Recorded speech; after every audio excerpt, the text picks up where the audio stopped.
everybody, and welcome back to Eldritch Sky Gaming. We are on episode 4 now of Icewind Dale, Rime of the Frostmaiden. Joined by Schrodinger's King, Infamous Object, Dude Joey Awesome, and Alarm. Hello. I am Mr. Graves, your DM for this adventure. Who wants to recap what happened last week for our one viewer? I do not. No, I do. We went into a cave, found a hag, haggled with her. We did. Hey. First one of the nights. First one of the night, folks. And we got a cauldron that makes infinite food. Yeah, and all her money. Yeah, and all her money. Yeah. And then we brought it back to the town.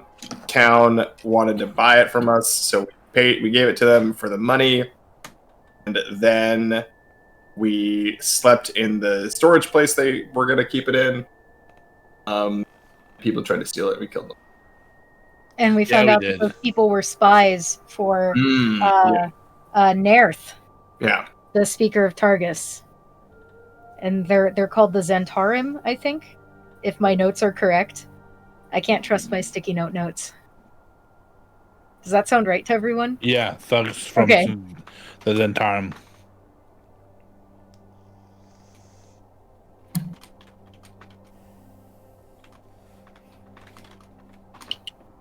And then what happened? And then logged off for the night. No, so after that, after we protected, we found out that the assistant secretary to the speaker had kind of been betraying been training the speaker and kind of giving Nerth the info because she got 100 gold from him. My guy, which I'm totally Mick, totally forgot my character's name. In his brilliant wit, freaked her out and ended up getting the 100 gold from her. But we pretty much Heinrich convinced her to go and be the assistant to Olivessa in Goodmead as a recompense. Right.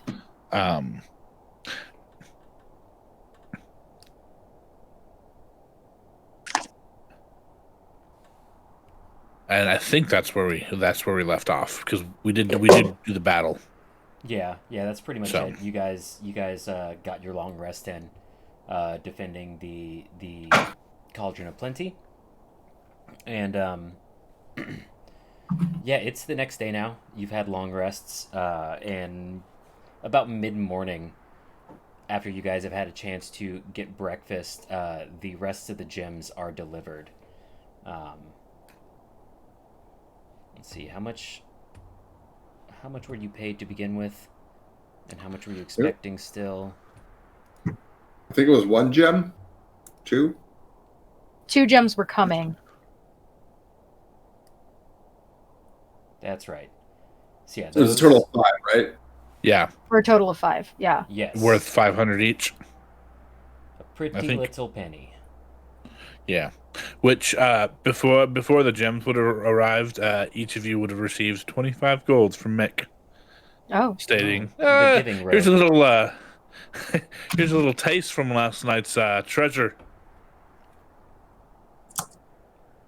It doesn't pay to do crime there. Here you go, Traga. Well, thank you. That's very kind. What does that have to do with this gold? Oh, it was what the poor little girl got last night from our dear what's the fella's name? Nerth, the bastard who's been giving us a ton of trouble. Well, I guess you're right. So should we spend this on the poor then, or beat everyone? You can spend it on whatever you want. I'm gonna go get myself something nice. You can spend it on dogs. You can spend it on hookers. Spend it on ale. No. I mean, you can probably even buy yourself an orphan for this much. I have nowhere to release the orphan into, so I don't think so for the moment. But it's a thought. Just keep it. What do you mean release the orphans? Do they keep the orphans in cages up here?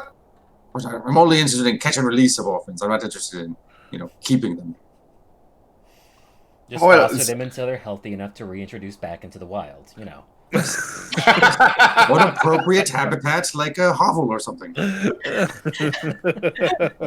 was just going to give you each a very strange look. Look, I don't want them to die. I don't want to become their mother. Oh, but why? You'd make such a wonderful den mother. Yell at them all the time, feed them sandwiches. What orphans are we stick. even talking about? He stopped. Did you guys pass an orphanage that I didn't know about? I think maybe Mick found something in that brothel that we don't want to talk too much about. What can I say? The spirits talk to me a lot. All right. Well, So- that's good. That's lovely. I'm going to just keep it for now. And pat Mick on the head. So what's your guys' plan now? Your next moves? Well, I think we should go to the bank and trade in these gems for the actual gold, so that we can use it to purchase goods and services. That sounds like a good idea to me. Just, I suppose the only problem here is trying to figure out what bank's actually going to exchange the gems with us. Oh, they said that's a bank here in town for doing. Oh, did they? Yeah. All right, I'll follow you. You lead on then, Chief. Of Okay. course, I wasn't paying attention. It was a point of haggling. We were like, what are we going to do with these gems? And they said, just use the bank. Use the bank. It made us quite cross. Do they not have banks in Neverwinter? Huh, these fancy city folk.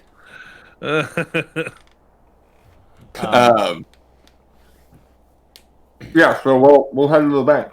All right, yeah, you guys head into the bank.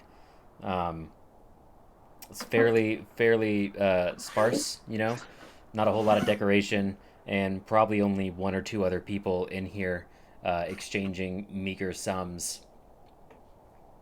The bank teller is a kindly looking old shield dwarf with graying long hair and a graying beard that is braided and adorned in you know, many little golden shiny knickknacks and gems.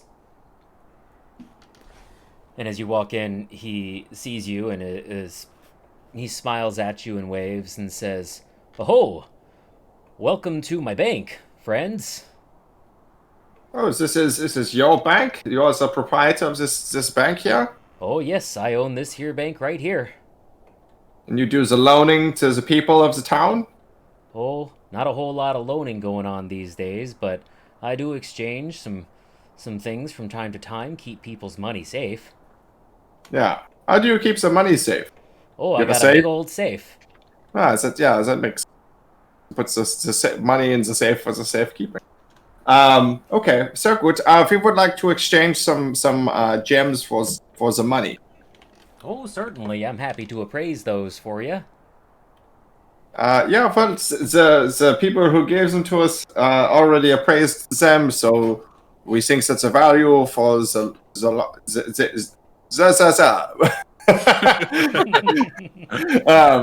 we think that the value of each gem is 500 gold, and we will take no less than that. Oh, that's quite So- a pretty penny there. Yeah.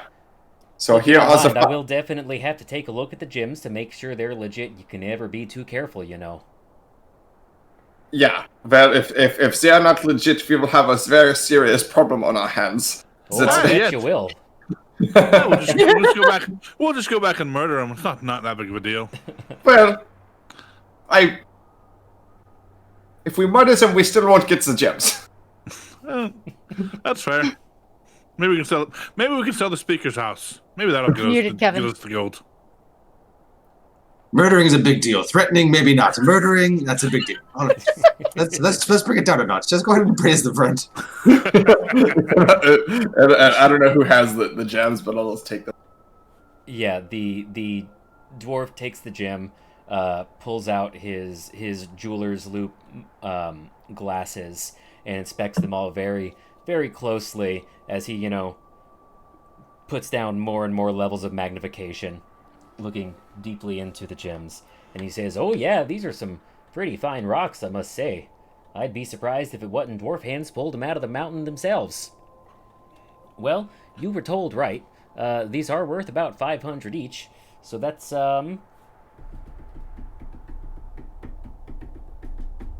What are you using?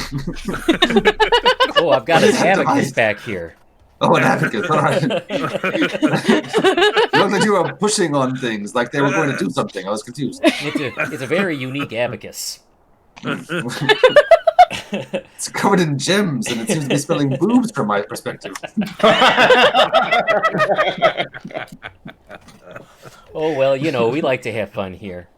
Anyway, so the total for all 5 gems comes out to about 2,500 gold. Now, there is a bit of an exchange rate. I will have to charge 100 gold for the exchanging of the rates. That's an We're all squinting at him. Hawken will plop down 100 gold. Oh, well, okay, I was just going to take it out of the total, but it doesn't really make that much sense to do it this way, but okay. And I'll Money say, confuses him. He's a Goliath. He doesn't understand. Hawken, we were working him down with our squints. He just, yeah, Alcon, we will have to teach you the intricacies of business dealings. Squinting is the first step of any successful negotiation. Any negotiation. Hawken will make a point to look directly at Heinrich and just place his hand on his axe Does he and squint? stare at him. Does he squint? Yes, he squints. Yes, see, you're doing it right now. Meanwhile, the bank teller has opened a safe and is just scooping handfuls of gold onto a scale and then dumps 2,400 gold into the bag of 100 gold that Aachen just slid over and slides it back. All right, well, any other business we can take care of you for today? Would you like to open an account? We do have a rewards program. Can you tell me about some rewards program? Well, see, for every 100 gold that you put into a bank account here, you will gain an interest rate of 0.02%. Wow, that is very generous of you. It Does is that accrue continuously or annually? Generous. Oh, annually, of course. That's awful. Maybe if it was a continuous rate, I would care.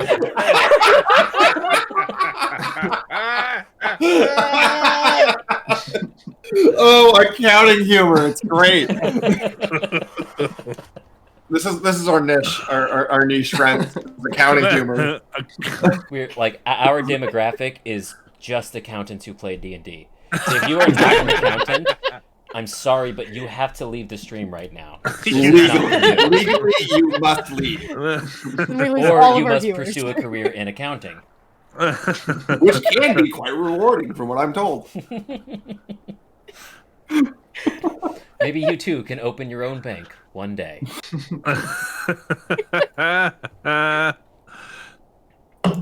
Oh, man. So yeah, you guys are 2,400 gold richer than you already were. What is that? What's your abacus say that's divided by 4 people? 600? 600 each. Yeah. Oh, 4. Yeah, sorry. I was thinking 3. I'm good at math, you guys. I'm an engineer.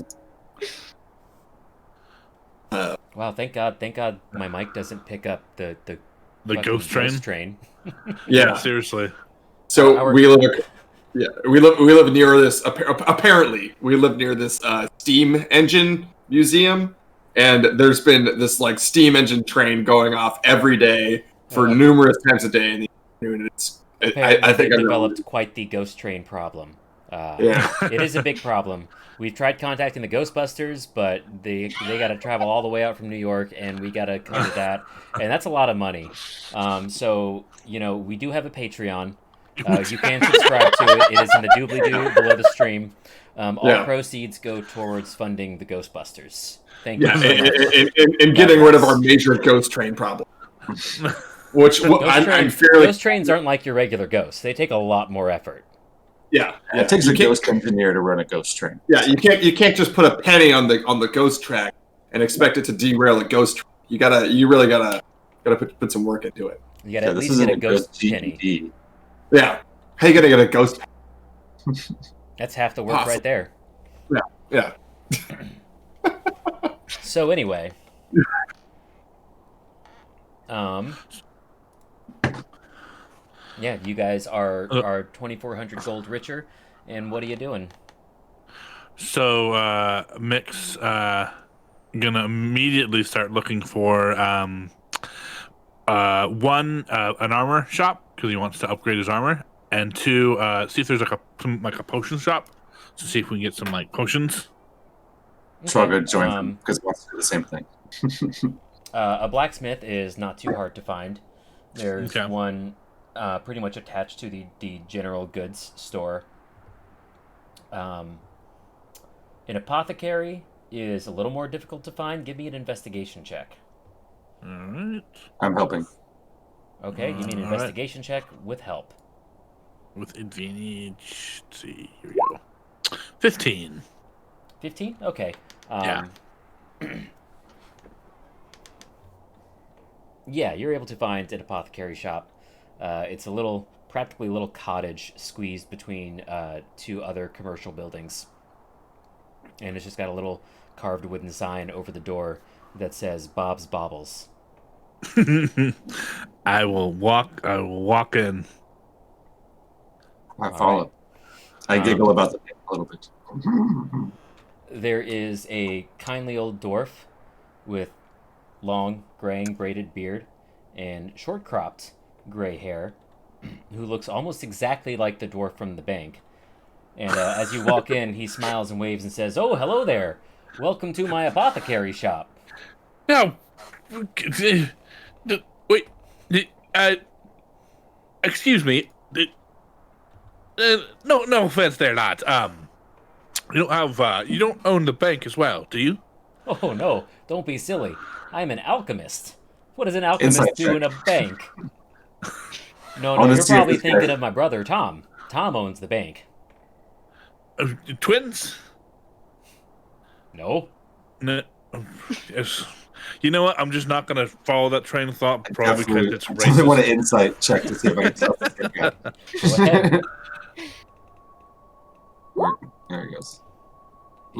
He's not lying. He's genuinely confused as to why you would think that they were twins and thinks maybe you're a little racist. You know, look to his face that this guy's racist. Apologies there. My good boyo.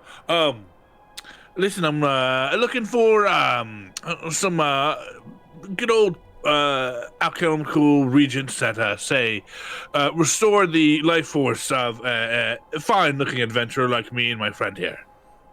Oh, you're talking about healing potions. I gotcha. Aye. Do you by chance make any or have any here in your lovely town? I got a few I could part with, though, you know, the stores are kind of low. Been harder to get ingredients these days, don't you know?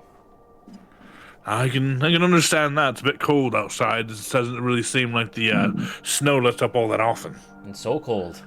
Gets snow up to my waist sometimes. Freezes my nethers right off, if you know what I mean. That's not good for the ladies, I'm sure. Not at all. Ladies don't like it either. Yes, no one likes their nethers cold. So what do you have there, lad? Just some basic healing potions that I've whipped up over the weeks and the months.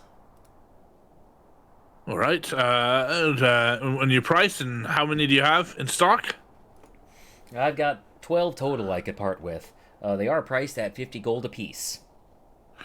All right. You know what? I'll go ahead and I'll take 3 of those. What kind are they again? Just Standard? regular standard healing potions. I'll buy the rest of them. But if we buy them all, would you give them to us for 550? The negotiator, I see. And he squints at you. I've been squinting the whole time before it started.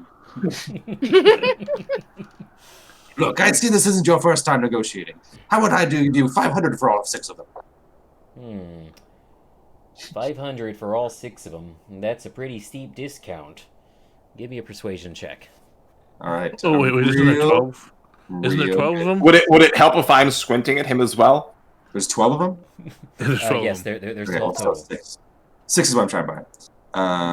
So I was there's confused. 50 apiece, and you're trying to buy 6 of them? Yeah, wait.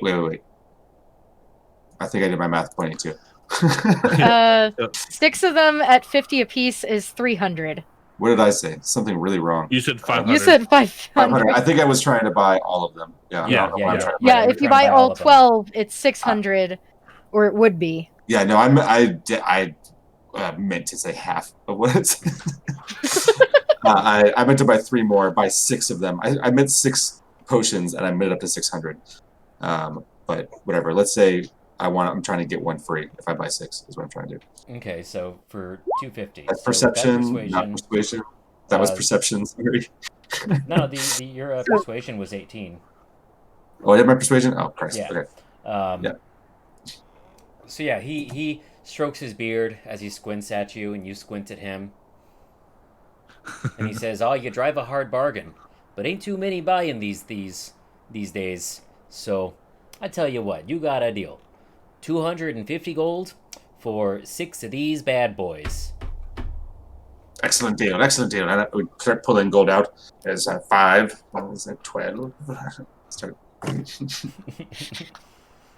He's impatiently tapping his fingers on the counter as you I keep it in slowly lots count of your different money. pockets. There's all these different little pockets.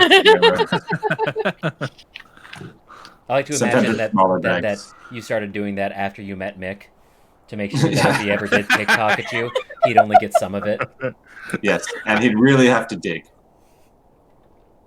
Mick has And thought make eye about contact. Make eye contact. Tell me Make eye there. contact? Make eye contact?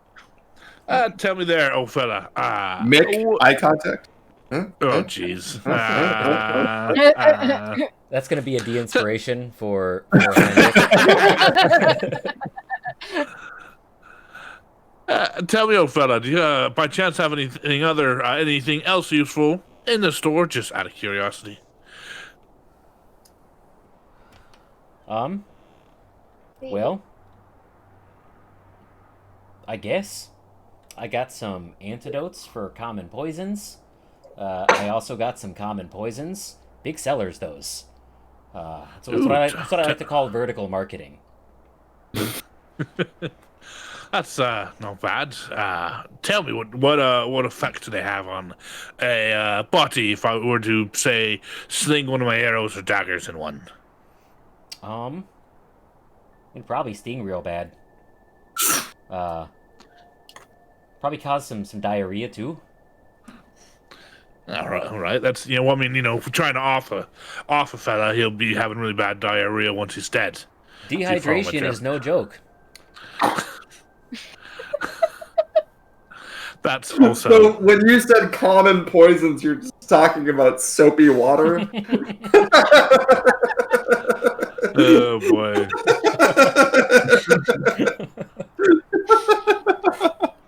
Or vinegar.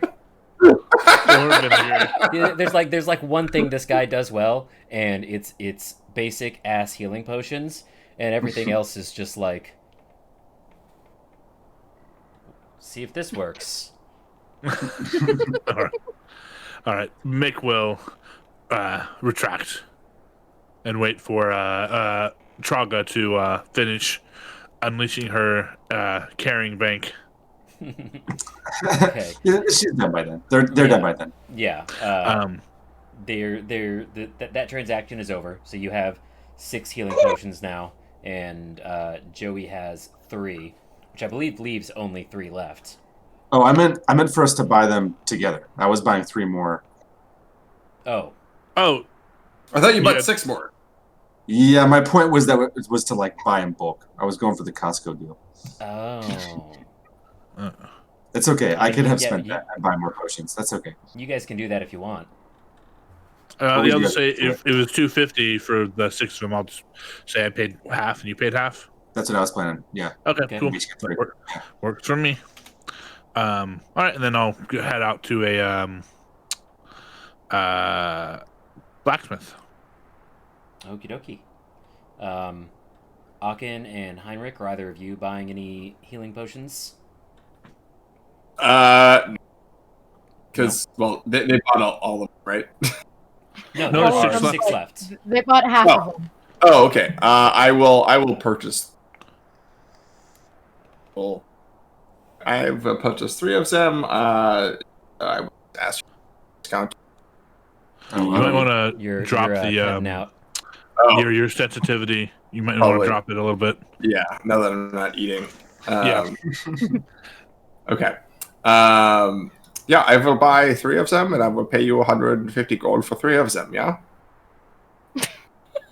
Yes, that sounds like more than a fair deal to me, buddy. You're a As it hard is- it is- negotiator. It is 50 gold for each one. Yes, it is. Yeah, well, that is the price. I'm not trying to negotiate further. You seem like and he's kind of looking around the shop and says, "You seem like you're not making very good margins here, so I will pay you full price." Very kindly of you, he says while squinting. Actually, I will buy the last 3 of them Okay. for He's the like, "Ooh, 150. it's a stew kind of night for me." I guess I should have bought all 12 for 6 for for 500. Oh well. Now I know. So yeah, you guys each have 3 basic healing potions, Sweet. and he is sold out of stock now, unless you want to buy some soapy vinegar water.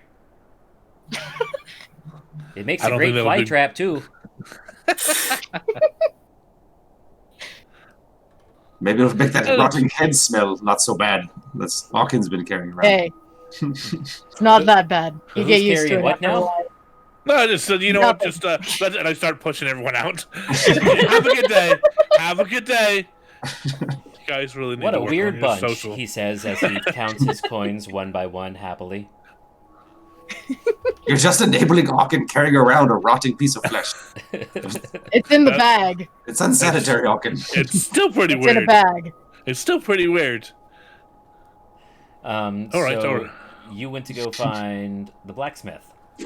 Yes. Yeah, you find a middle-aged human man banging away at some hot metal on the side in like a sort of covered garage-ish space attached to the general goods store. All right. Hot metal. Top of the morning to you there, lad. Hey, old fella. And he looks up and, wipes his sweaty brow and says, "Oi, what you need, boss?" Yeah, a bit of an adventure in store, seeing what you have in stock. Also looking specifically for some studded leather, if you have any. Aye? All right. How much you charging for the studded leather? Not much. 50 gold. All right, I'll take one of those. All right, sounds good. Would you be all right? Would you be willing to maybe give me a bit of a discount if I trade in my current leathers? And I kind of show him the leather armor I have on. And he looks it over and says, "It's seen some use, but could easily be repaired. Could knock Yeah, you refurbish it. 5 gold off for it." All right, sounds like a deal to me. You got any anything else around here? You're itching to sell, and I'm gonna look around and see if I notice anything that's like sweet or worth looking at. He's got a number of weapons, pretty much every kind of weapon you can imagine, even things like chain whips and stuff like that, rapiers, Ooh. great swords, battle axes, great axes, short swords, an array of finely made daggers.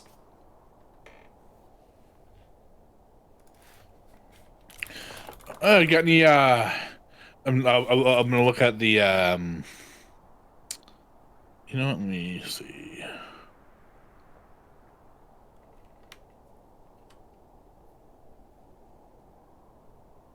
Kevin, you're muted again. Sorry, baby's fussing. No Go ahead. Go ahead, Joey. No, yeah. I'm gonna check out the daggers and then any like crossbows that he has. See if there's anything specific above a normal anything magic or masterwork, something to give me a little bit of a He little doesn't bit have of a niche. anything magical, but he does have a pair of daggers that are masterworked. Okay. And they're quite expensive. How much is he charging for them? 500 gold each. Ooh. All right, I'll come back when I make the killing. I'll keep you in mind there, lads. Sounds good, partner. And I will purchase 20 arrows for my short bow. Okay.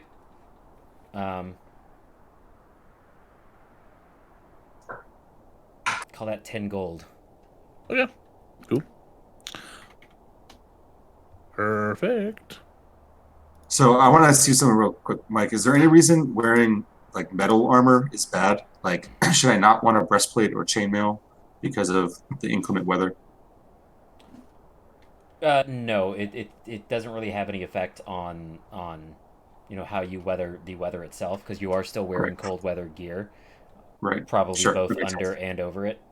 Yeah, definitely. I mean, even when you're not wearing cold weather gear with armor, you wear quilted stuff underneath it to make it comfortable. So, if anything, it's probably more comfortable to wear in icy climates than anywhere else because it's terrible to wear. Do you have anything so sophisticated as a breastplate? Yeah. Yeah. Excellent. pretty And simple stuff. what about a scimitar? Yeah, I've got those. You have quite exotic weapons here. I am quite impressed with you to have such a wide variety. Is there any chance I could trade in my armor as well and procure both a breastplate and a scimitar from you? Above table, can you wear a breastplate? I'm a proficient in medium armor. Oh. Did I get that wrong? Did I screw that up? I think druids get medium armor. Interesting. Yeah. Okay. Yes. Wait. You're right. There's a metal thing, isn't there? What is the metal thing? Right, I forgot. The metal thing, I think, is more like flavor and lore. Flavor. Most druids Right, and I feel like that don't doesn't use metal, fit but my druid really because I'm like a star druid. Like, yeah. I feel like anything I would appreciate metal because meteorites and things like that. Like, I would actually think metal was maybe even superior to other materials. You know, Hell yeah. I'd be more interested in earth and stone and metal than I was in plants and not necessarily animals, but plants. Okay. So a breastplate is 400 gold. Right. Well, if I trade in my armor, would you throw in the scimitar for me purchasing something of such high quality? I doubt you get many people bothering to appreciate your wares to spend so much money upon something you obviously spent a great deal of your time creating. What kind of armor are you currently wearing? Just leather.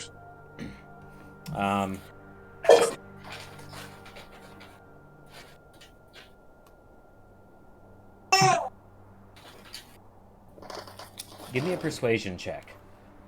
All right. If I'm squinting at him, does that count as helping? I'm definitely. Oof. He looks at your leathers and the state of them. I open up all my robes and stuff. And he's like, leather alone ain't worth all that much. I can give you the same deal that I gave your friend there, knock 5 gold off the total price. But for both the breastplate and a scimitar, it'd be 475. Wow, that scimitar is quite expensive. How much is it? The scimitar itself is 80? Oh, never mind. 425. So your total cost would be 420. Excellent. Let me A give me a minute to. Hey, I'll take off the robe, and I start just taking the leathers off underneath my robe, kind of like someone taking off their like bathing suit underneath their clothes, but like much more complicated and far less revealing. And gold falls out as they're doing that. And they go, that's a start, and starts pulling it all off, and starts piling gold and the leathers on the counter until they get to 420 gold.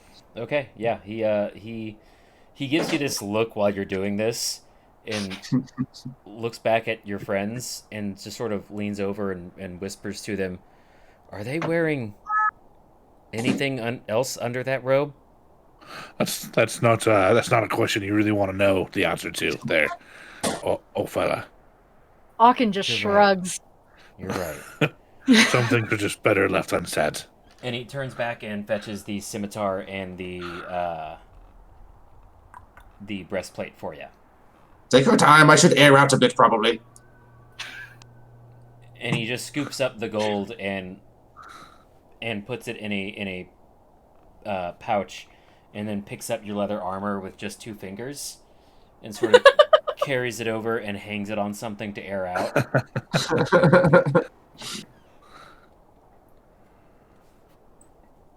And now you have a scimitar and breastplate. I'm trying to remember if I have prestidigitation, whereas I don't. So no, it probably smells pretty bad. Really locked in the flavor. Look, I wash just as much as anyone else does from my tribe. Monthly.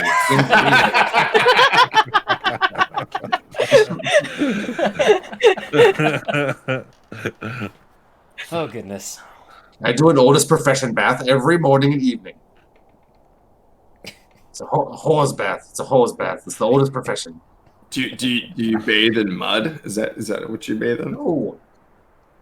You do face, neck, pits, and groin. That's how you clean yourself every day. You must do that, Heinrich. It's important. Even here in the north, you must stay fresh and clean. Yeah, well, I'm not quite used to bathing myself. Typically, back home, someone would bathe me. And, Well, whoa, it's apparently a very important tip. Tell me about this person who would bathe you. Is are they a looker? Well, to be honest, they kind of look like Tralga. Well, you know what? Let's just stop this conversation where it stands. No, it wasn't fun for anyone. That's what we're saying. Neither side enjoyed it to the least, is what they're trying to let you know. Well, they were paid. Well, actually, they might. I don't know if Faza paid them or if they were. I don't know. They might have been paid. They might have just been indentured servants. I don't know. And Heinrich kind of looks off in the distance. Well, we all got to make our bread somehow. Where are we going off to next there? We're going to get some dogs? Go off Dogs, to... yes. I want dogs. Well, we have money now, so maybe we can go say hi to this nerd fella and stick a dagger in his neck. With the dogs. A little thank you for his lovely gifts of men towards us. Or maybe we can go somewhere else. You know, I hear there's a certain drow and legend who's from around here. Huh? Maybe we can go explore where he's from. What? What is he talking about? Is that the same thing he's talking about? I don't know what he's talking about. Ricks? I think he's talking about Drizzt again. Ricks? Drizzt. It's Drizzt Do'Urden. Come on. The famous drow ranger, slayer of the 3-skull skeleton lord thing. He has like a little jewel panther thing. Come on. He's got to be around here somewhere. We don't have time for this. We have the wrong thing. We have political intrigue to suss out. There is a threat to my new town. We must deal with this threat to the stability of the town of Tens. All right. So what do we know about Nerth? He's a speaker of Targus, right? And then he's a plum right asshole. Yeah. I'm going Cockney again. Yeah, that's about what we know so far. All right then. Well, what are you going to do then, there, Chief? We're going to go say hi to him? Do you want me to assassinate him for you? I mean, I will charge double for the assassination. It's not always an easy thing. Why would you charge double when you take so much pleasure in the work? You should charge less. Yes, you threatened to kill someone just a few minutes ago. Just about an hour ago, you were going to kill someone just for the fun of it. I feel like we just get you in a room with him and you'll kill him for free. Well, I probably will, because in all honesty, he's a kind of a right asshole. But let's. I mean, we're going to be completely honest here. I'm in the business of making money, and you're still paying me. And if you're going to pay me off a person, I got to make sure the price is set right. Yeah. One thing my dad always taught me is you never assassinate someone for free, but you kill someone because it's fun. Yes, but if you're a real professional, you never do your work for free, and you've already done that many times for us. Well, so that's why it's a hobby. It's a hobby and work. that's unhealthy. You need Do what to you love, and you'll never work a day in your life. unhealthy. I suggest treasure hunting in the mountains. Well, we still have much power to acquire there. Politicking, especially now that you're talking about murdering your opponents, it's becoming rather unsavory. I'm less interested now that I knew assassinations on the table. All right, it was just a suggestion. Would we like to go and maybe make friends with him? What do you think about that, Chief? You make friends with the guy who's trying to off you, and then you don't have to worry about him offing you anymore. I doubt that he is the type that wants to make the friends based on his manner of doing businesses. I think that I'm not entirely sure it's the way that we should go about it. But I'm open to ideas. I'd prefer to do the non-violent way and embarrass him publicly as much as possible, so that he is run out of the towns and he is the laughingstock of the town of Tens. If you make everyone shit themselves, they're going to get suspicious. All your enemies just start pooping everywhere. Maybe this is the times that we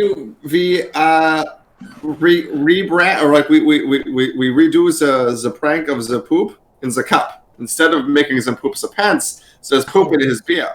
Oh, you'll be known as the poop bandit or something. Move on. I can hear it now. Heinrich the Brown Note von Schatz. If you really cling to power, maybe they'll call you Heinrich the Brown when you're looking and other stuff when you're not.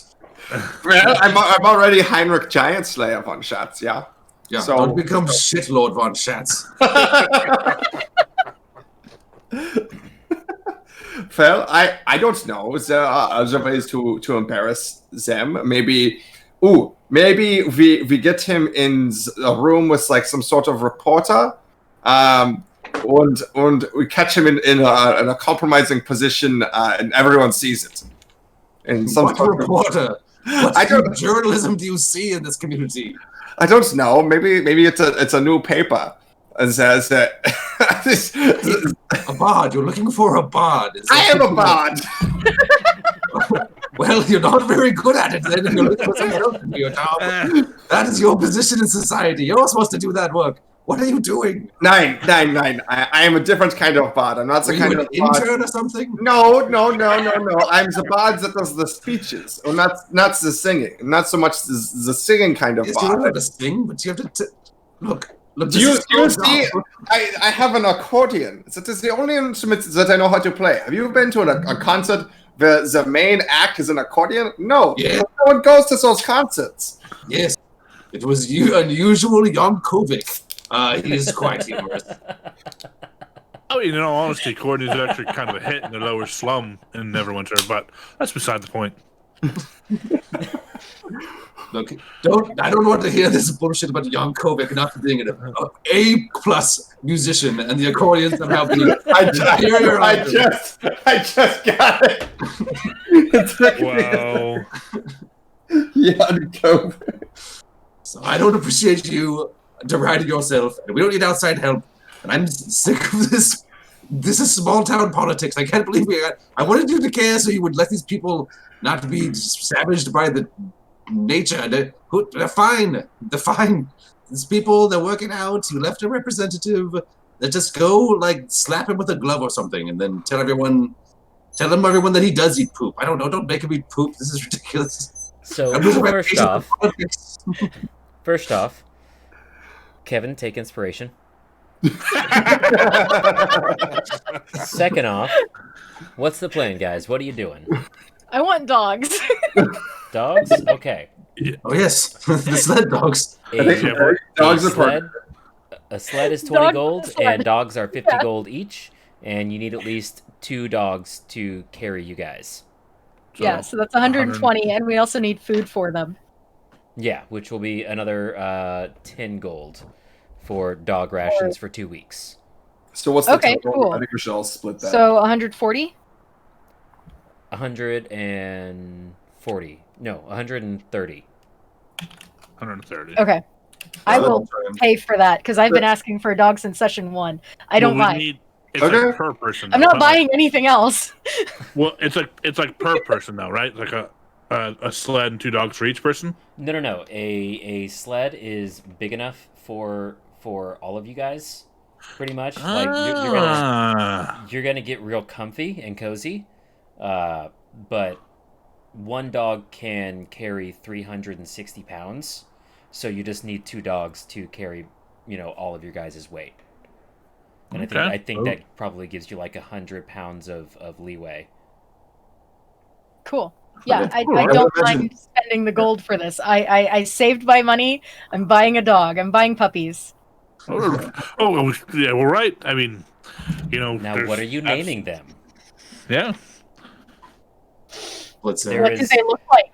There is a dark-furred wolf husky with bright yellow eyes, and there is a pure white wolf husky with bright blue eyes. It's a White Walker. Kill it.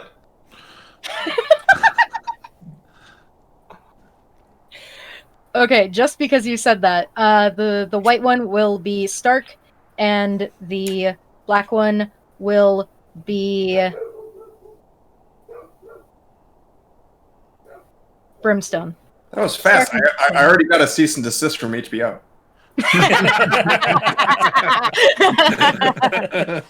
They were quick with that one. Soren's is probably moments away. Okay, so I think we should just go to the next town. Targus. I think we should just go to Targus and snoot around, see what we can, see what dirt we can dig up. I think that's a good idea. Something to plan once we get there. Okay. Yeah, that sounds good. Travel to Targus would normally be like probably 8 hours, but with your dog sled, you're able to cut that down to 4. Important to note that the dogs need a short rest every hour. Okay. So, just over 4 hours it takes you to get there. Because they only need like 15 minutes or so to drink water and get a quick bite. That sounds good to me. We'd leave a little bit before the sun comes up and get there right as the sun's cresting over and sunsets. Yeah, sounds like a plan. I figured out how to add them to my inventory. Because they are inventory items, not animals. That's so yeah, you guys travel for a little over 4 hours. It's nothing too strenuous. Nothing eventful happens. It's just open, icy tundra with snowdrifts blowing in on you once in a while and fairly moderate cloud coverage. And yeah, shortly after nightfall, you guys arrive in Targus. And let me just put you on the map there.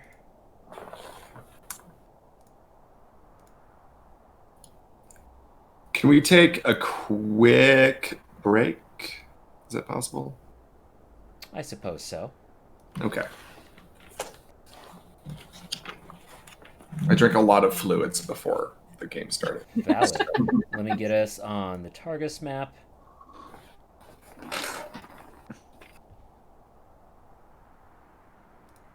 Dynamic lighting is on, if that is. Yes.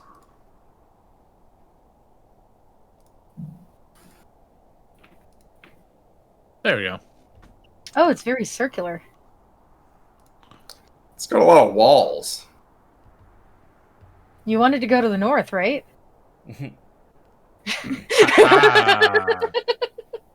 All right, so yeah, we're going to take a quick break there, guys. We'll be back in 5 minutes or so. Thanks for joining us, and as always, big shout out to all 2 of our Patreon subscribers, Catherine and Christopher. You too can be among their notable ranks and get your name mentioned every week here at Eldritch Sky Gaming. We'll be back. A dozen people.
All right, we are back, everybody.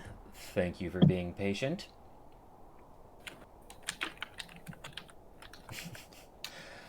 Let's see, where did we leave off? You guys had just gotten your dogs, and I believe you were just arriving at Targus. Targus. Yes. Yeah, it is. It's all walled in. There's a lot of fishermen and fishing shops here. This is very much a fishing town. But otherwise, it's relatively small. It's not nearly as big as East Haven was, or even as Goodmead, really. But it is fairly densely packed here. There's a lot of people out on the streets bundled up in their winter gear, passing each other, going from building to building, or heading to or from the docks.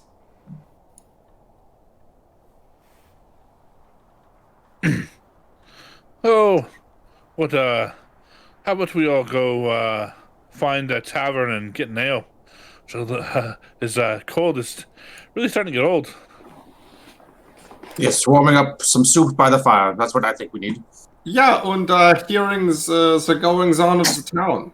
It's always good things to do in the tavern. Yeah, a bit of local gossip, I'm sure, will set us on the right path. Yeah, so good. Who knows? Maybe we'll run into another ex-girlfriend of yours, Chief. Huh? I found that quite unlikely that lightning would strike twice. Yeah, Are you you say more that. than one ex-girlfriend, or I mean, maybe we'll run into one of your ex-girlfriends, Hawken. not likely? Oh. Maybe two of your ex-girlfriends? Hard to if they don't exist. Oh, well. Oh, little Alkin here hasn't had any girlfriends. That's very sweet of you. Maybe we'll find one for you. Wait. That actually Not brings up ready. a question. Do Goliath, did your tribe do the girlfriend dating thing, or do you guys just, mate and you're like, yeah, I have, three... We three do kids the with that girlfriend one. thing. Oh, okay. Just checking. I mean, I've heard stories about bullywugs, and I don't know if Goliaths were the same. So just, No. go into the tavern. Go into the. This is awkward. This is awkward. Lighty tighty tight. So, Talk about something. This is twice today. You've made people feel uncomfortable over their race. everyone give me history checks. Those of you who are from Icewind Dale, make it with advantage. Nope. That one. Love it. Sorry, history Yep. check. I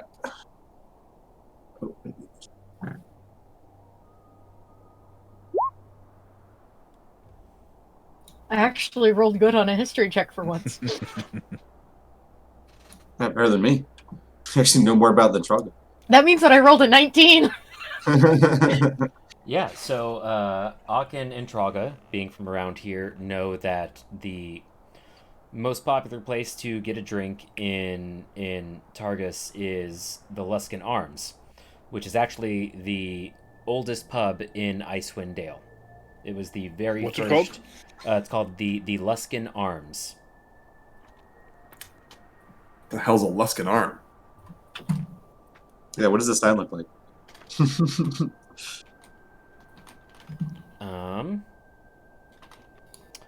It is a blue heraldry shield with a black ship in the middle of it. Hmm.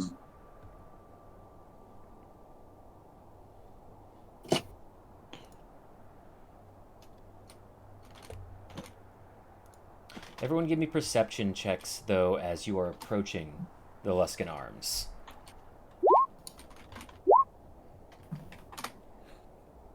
Come on, don't fail me now. So much for expertise.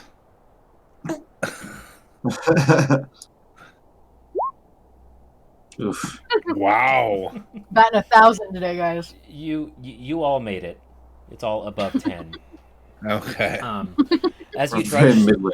as you trudge through town, snow crunching underneath your feet, you hear the bark of a dog over the whistle of the wind, and a wolf-sized gray sled dog runs towards you, dragging a broken leather harness behind it.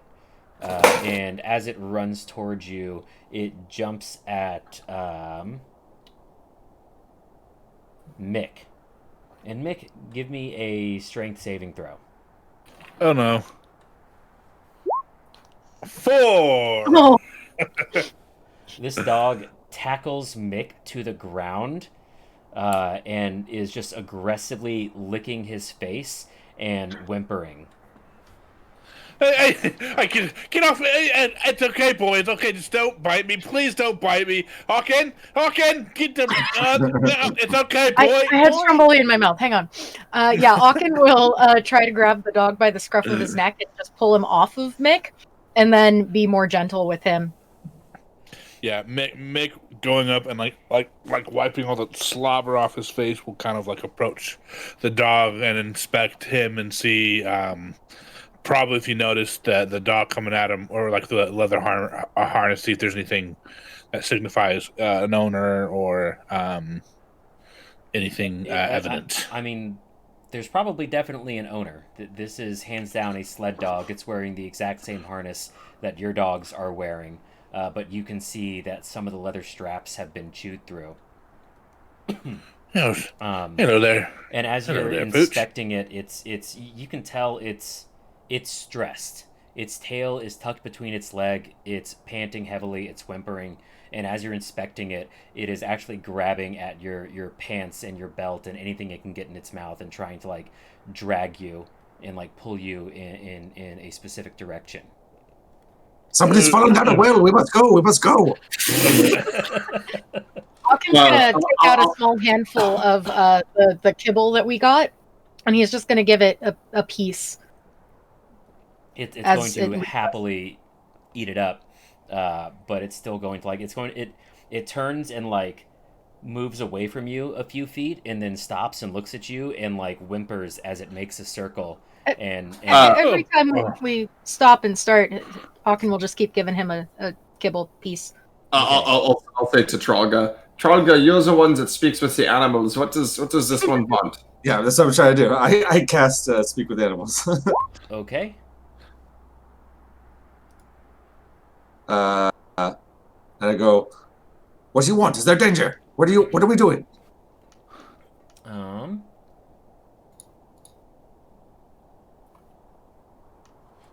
I can communicate verbally with the beasts. The knowledge and awareness of many beasts is limited to their intelligence.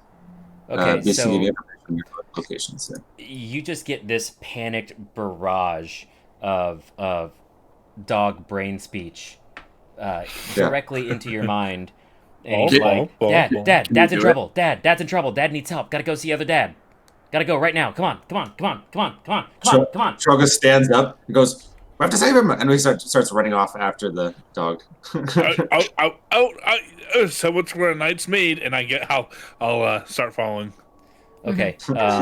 And once the dog is certain that you guys are following it, it trots through town at a pretty quick pace that you're able to keep up with.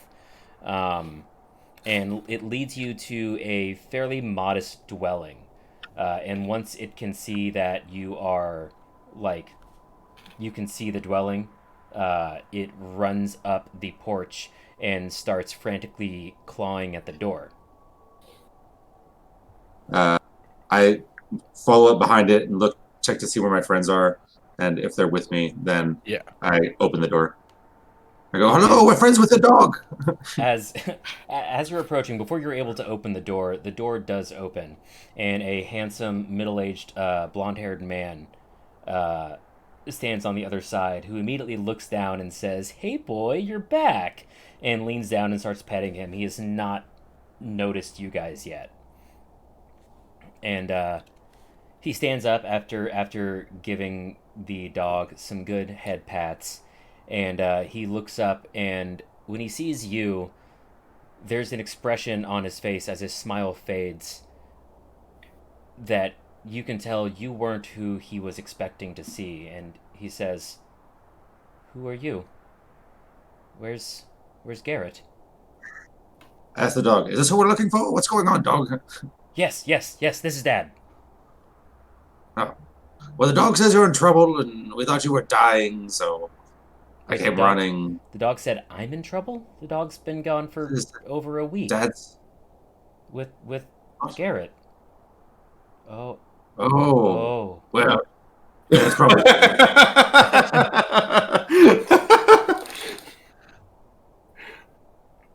And he gets this very worried, forlorn look on his face, and says, "Please, come in. Thank you for bringing my dog back." Dog, you have a short-term memory, but I guess that's not surprising. And I give it pats on the head. I'm gonna slip it more kibble. And follow him in. He invites you in. Shows you the living area where there are fairly meager furniture offerings, but there's enough space for you guys to sit. And he goes into the kitchen and pours you all glasses of mulled cider that's been over the stove, and comes and sits with you and says, "You're the ones that found Boy here?" Well, I think that boy found us. He tackled our friend here on the street. It was all right. He wasn't biting me. He was looking at me. He seemed excited. It wasn't until my friend here could talk with him that we could figure out what was really going on. You could speak with Boy. Yes, I can speak with the dog. His name is Boy? Yes. Oh. All right, that's fine. Well, he seemed quite desperate. He said someone was in trouble. Yes, he left with my husband Garrett. He's Garrett's favorite, Garrett's favorite sled dog. He raised Boy from a puppy. Boy would never leave his side if there wasn't something wrong. Well, it sounds like after we enjoy this very generous and quite lovely mulled cider, we should probably try to track its way back, you know? Where, if you don't mind me asking, where did Garrett head off to? A little over a week ago, he was approached by some adventurers who were traveling through town. They wanted to go up to Kelvin's Cairn, a rather dangerous mountain near Caer Konig. And why would they want to go to this dangerous mountain with this silly name? Adventurers do all kind of strange things, but they were paying, and Garrett's an expert wilderness survival person. I wonder what these adventurers were looking for. Oh, I'm sorry, I'm so rude. My name is Keegan, by the way. What are your names? Oh, it's a pleasure, Keegan. My name's Mick Flanagan O'Santry, professional bodyguard from Neverwinter. And this is my boss, Heinrich von Schotz, the Giant Slayer. Yeah, hello. And Heinrich holds out his hand to shake hands, but it is like just totally dead fish. But he says, "Oh, I've actually heard of you, Heinrich. You have quite the reputation. You're the new speaker of Goodmead, correct?" That is correct. Yeah, I am the new speaker of Goodmead, the bringer of the Cauldron of Plenty, und Giant Slayer. Yeah, it's it's hard being this famous. I still don't think that you get to claim to be the bringer of the cauldron when you didn't fucking carry it. I negotiated the cauldron. But you didn't carry it. If you would be so kind, this is Aachen, or Dear Goliath, and a giant axe-wielding barbarian here, and this lovely lady, lovely person, excuse me, apologies. No problem. This is Aachen. This is I understand. Traga. Yes, I am Troga. Mick gets very flustered around me. It's a whole thing. We've talked about it already. You could cut the sexual tension with a knife. I've tried to sever it specifically with a knife. It won't go away. It's the whole thing. He says, well, thank you for following Boy back here and letting him lead you back to me. I hate to ask, I'm sure you're busy, especially being a speaker and all, but is there any way I could convince you to go and find my husband? I don't have much money to offer, but I am a skilled scrimshaw craftsman. I could give you some of my work. And I have friends who run the Luskin Arms. I could probably get you some free rooms for a few nights. Some free meals. What is a scrimshaw? I don't know what that is. Oh, well, if you'll simply look to your left here, and there is an entire wall with shelves filled with scrimshawed, like carved and burned whalebone. And yeah. Okay. You have whales here? That is odd. That is all good. We will do it. I think we will do that as a payment. Yeah. But I do have a few questions. What do you know of a man named Nath? The speaker here? Yeah. I know the Fishers like him a lot. He doesn't make too many public appearances. I know he lives in the suite at the Luskin Arms. He lives at the Luskin Arms. Interesting. And what kind of man would you say he is? He's not from around here. And he became the speaker literally only because the old speaker didn't want to do the job anymore and nobody else was running. Sounds familiar. He does an okay job, I guess. Okay, so good. Do you know anyone who might not have a great opinion of Neoth? Oh, I'm sure there's more than a few. Well, I would be interested in meeting with some of them at some point. I couldn't tell you anyone specifically. You know, I hear grumbles around the pubs sometimes, but yeah, if you could put out some feelers for us, and when we return, I would like to have a meeting with some of these folks. I'll see what I can do. But okay. Just promise me you'll find him. He's an expert survival person. There's a good chance that he's still alive. Yeah, but we will do our best. Bring him back for a proper burial. Yeah. We will find him dead or alive. We'll probably find him alive. We'll do our best. Yes, of course. I'm sure he's still alive. And we'll bring him back. We'll get him drunk and we'll celebrate his life. Either way, yes. Well, the best lead I can give you is that I know he was going to be stopping in Caer Konig and picking up supplies at Frozen Far Expeditions. So maybe you can ask around there and see if anyone saw him or might know anything. Is Caer Konig one of the 10 towns? Yes. Okay. Can you spell it, please? Caer Okay. Konig. Okay, cool. I spelled it correctly, just with a K instead of And a he's C. stopped by what shop? Frozen Far Expeditions. Sorry, what was the sled man's name again? The guy who's missing? Garrett. Garrett. Garrett. Okay, that's what I thought. If you don't mind me asking, what does your fella look like? Oh, he's a little bit younger than me. Dark hair. Very, very nice olive skin. He has really nice skin for someone who spends a lot of time outside. He's very particular about his routine.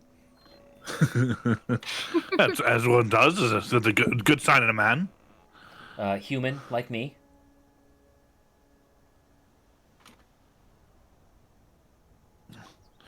All right. All right. You said they were headed to Kelp and Cairn? To where now? Koenig. With the... Wasn't Kelp and Cairn the name of the place that the adventurers were taking him? Kelvin's Cairn. Kelvin's Cairn. Cairn. Okay. Yeah, big old mountain that Koenig sits at the base of. There we go. What would we know of that place? Give me of Koenig or Kelvin's. Kelvin's.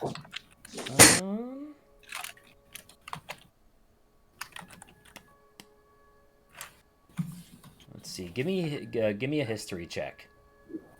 Straight or with advantage? Straight. Okay. 14.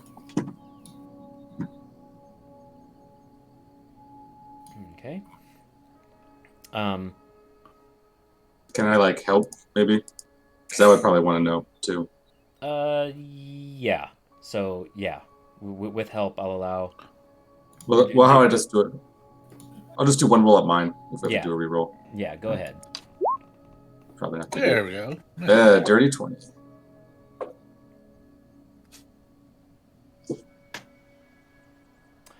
Yeah, so you both would know about Kelvin's Cairn. You know that it's just a very treacherous mountain wrought with avalanches, creatures, and by all accounts, yetis.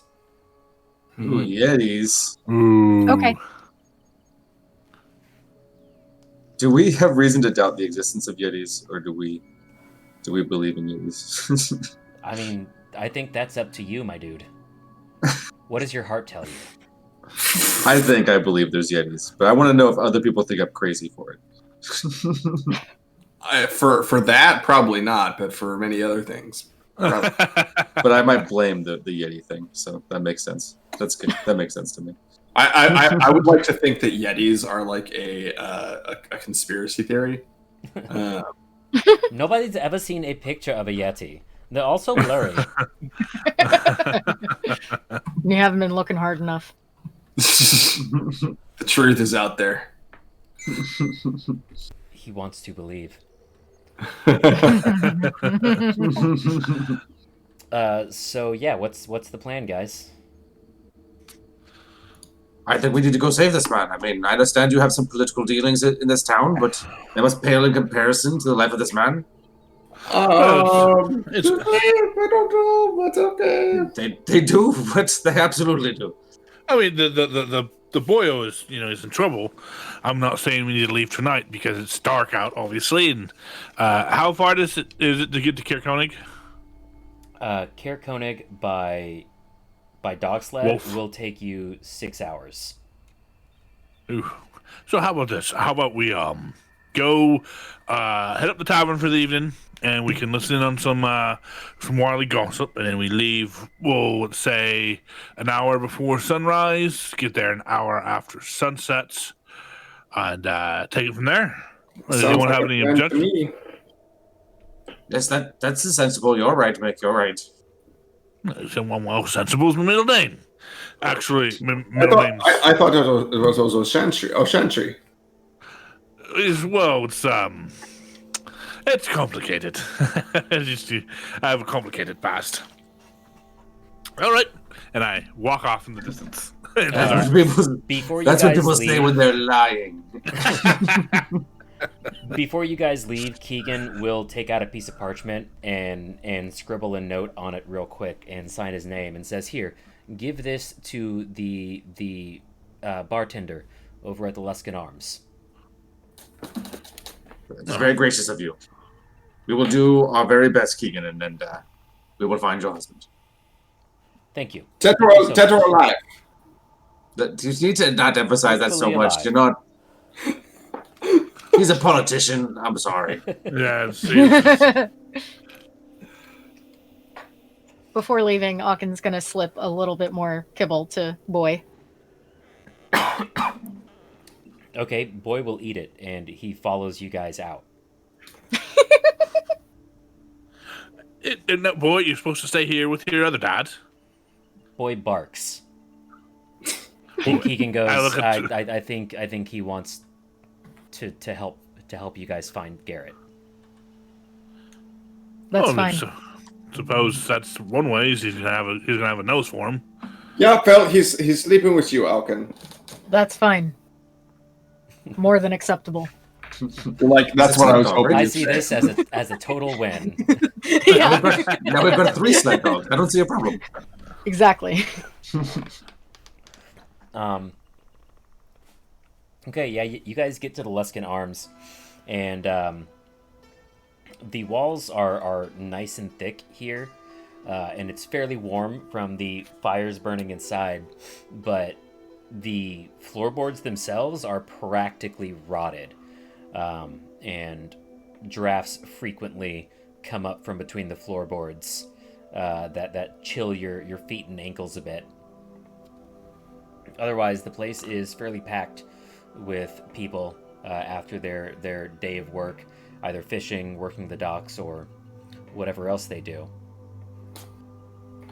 Are there any good spots by the fire? Those are pretty much all taken, but you can find a spot where, you know, the draft carries that warmth just right into your corner. I love when Would it's there be some sort of check to look and see if there's a large room beneath this room under the floor that would be inconspicuous? Because I don't want to just walk in and be like, "Huh, that's weird. Let me look down, try and find what's below this floor." What's your Like an passive idiot. perception? 16. 16? Yeah. Yeah, as soon as you feel the draft come up from the floor, you glance down, and you can get a glimpse of a dark storage room for a basement, which is where the draft is coming from. Okay. trying to make sure it's not one of those movies where someone hides under the floorboards the whole movie and then shoots you at the end. Yeah. It's my one fear. Nice twist movie. Yeah. You're not pulling that one on me, Mike. Yeah. I mean, we didn't go down there, so. Yeah, definitely find somewhere, some warm food and somewhere to sit to warm up. I'll take the listen. note and show it to the bartender. Okay. You go up to the bartender. It's an older half-elf gentleman, and he takes the note and gives you kind of a look like, why are you handing me this note? Oh, good. Well, how's it cutting there, fella? We have a local who said to pass this to you. Excuse me. Name's McFlanagan O'Santry. All right. And he opens the note, reads it, and goes, Grim.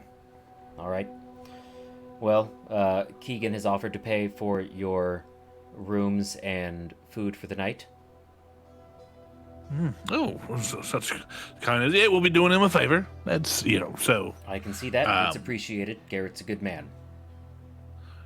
Oh, well, it sounds like a good man to lead a bunch of no-schooled adventurers up into Scary Mountain. But we'll go and find him and bring him back, and we'll have ourselves a little party, a little jamboree when we come back. How's that sound? Sounds good. I'm sure you'll bring him back. He's the best in 10 towns for surviving the wilderness. Oh. Yeah, well, it's going to be an honor to meet him then. Indeed. Well, what can I get for you? I'll order a round of ale or mead or whatever they have, and then a round of warm food for everyone.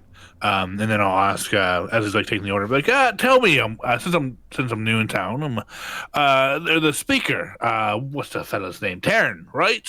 Is he around? Is he in here this fine evening? Or is he somewhere else?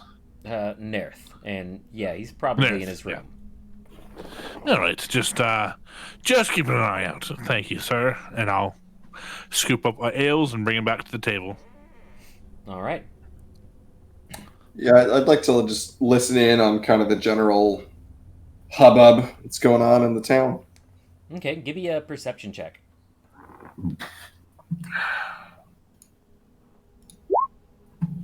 Nice. 25. Oh, nice. Yeah, you're able to listen in on a lot of conversations going on through town. Most of it is just, small town gossip. A lot of fishermen talking about where their good catches were today. There's some people expressing their worries and concerns about the unending winter and night. And there's a few people talking about, not Heinrich directly, but talking about how Goodmead has a new speaker, and they're talking about rumors that East Haven just acquired a pot of infinite food.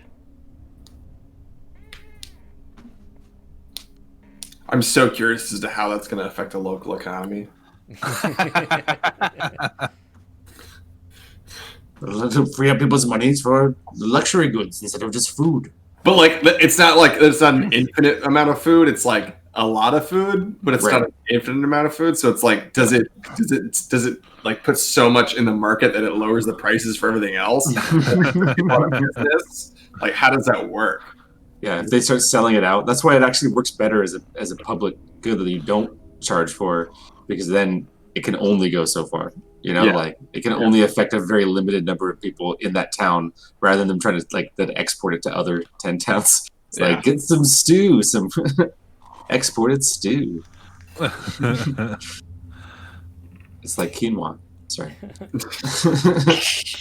You also, while you're listening in and looking around, you notice that there are a lot of folk, probably at least a couple dozen folk here, who are wearing at least basic leather armor and carrying weapons.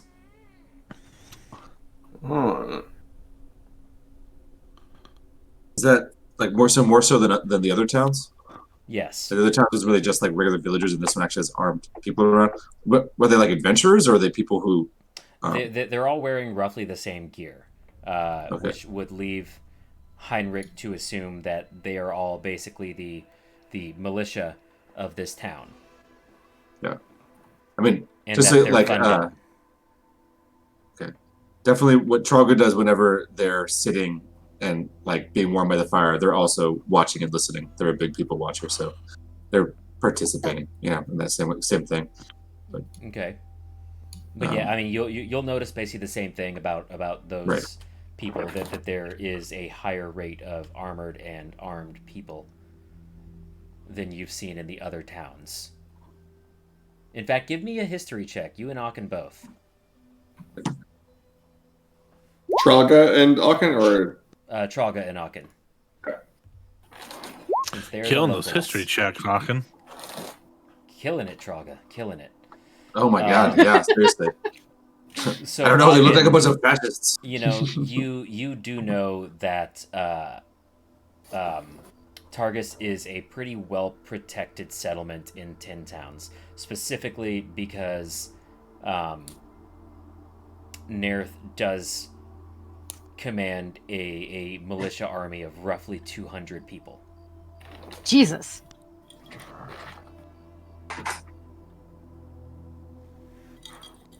It's a lot of people. Okay. Does Aachen tell us this? If it's asked about, yeah. Well, I mean, Alkin, who was those men over there with the armor and the swords? Have to be Nerith's militia. Probably 200 of them in this town. Wow. Boy. Listen, Chief, you might want to put your hood on, put your hat down, just in case we run into the boyos who decide to pay good meat a visit. Yeah, let me quickly fashion a disguise. And Heinrich takes his glasses off and puts them Curls his away. hair real quick. and takes like a piece of charcoal and just kind of like rubs it on his upper lip in the shape of a mustache. Goes, how is that? Do I look like a completely new man? Yeah, I know. You don't have to say I am. You look like a complete something, that's for sure. I thought you were being sarcastic, but you did pretty good. Heinrich, give me a history check as well.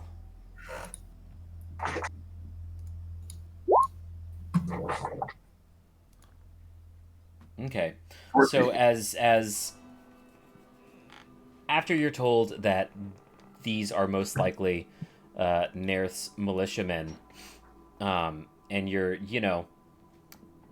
giving yourself a quick and dirty disguise, you're looking around, and you actually recognize one of the men wearing the leather armor and carrying a sword. And it's one of the thugs who showed up at the town hall in Goodmead the night of the election. And pooped himself. No, he didn't. The thugs didn't poop themselves, so they ran. That's right. Well, they'll be pooping themselves tonight if I have anything to do. It would have poisoned their water supply. Hey, well, I mean, I can revisit the old curse voice if you want. I'll give him a little show.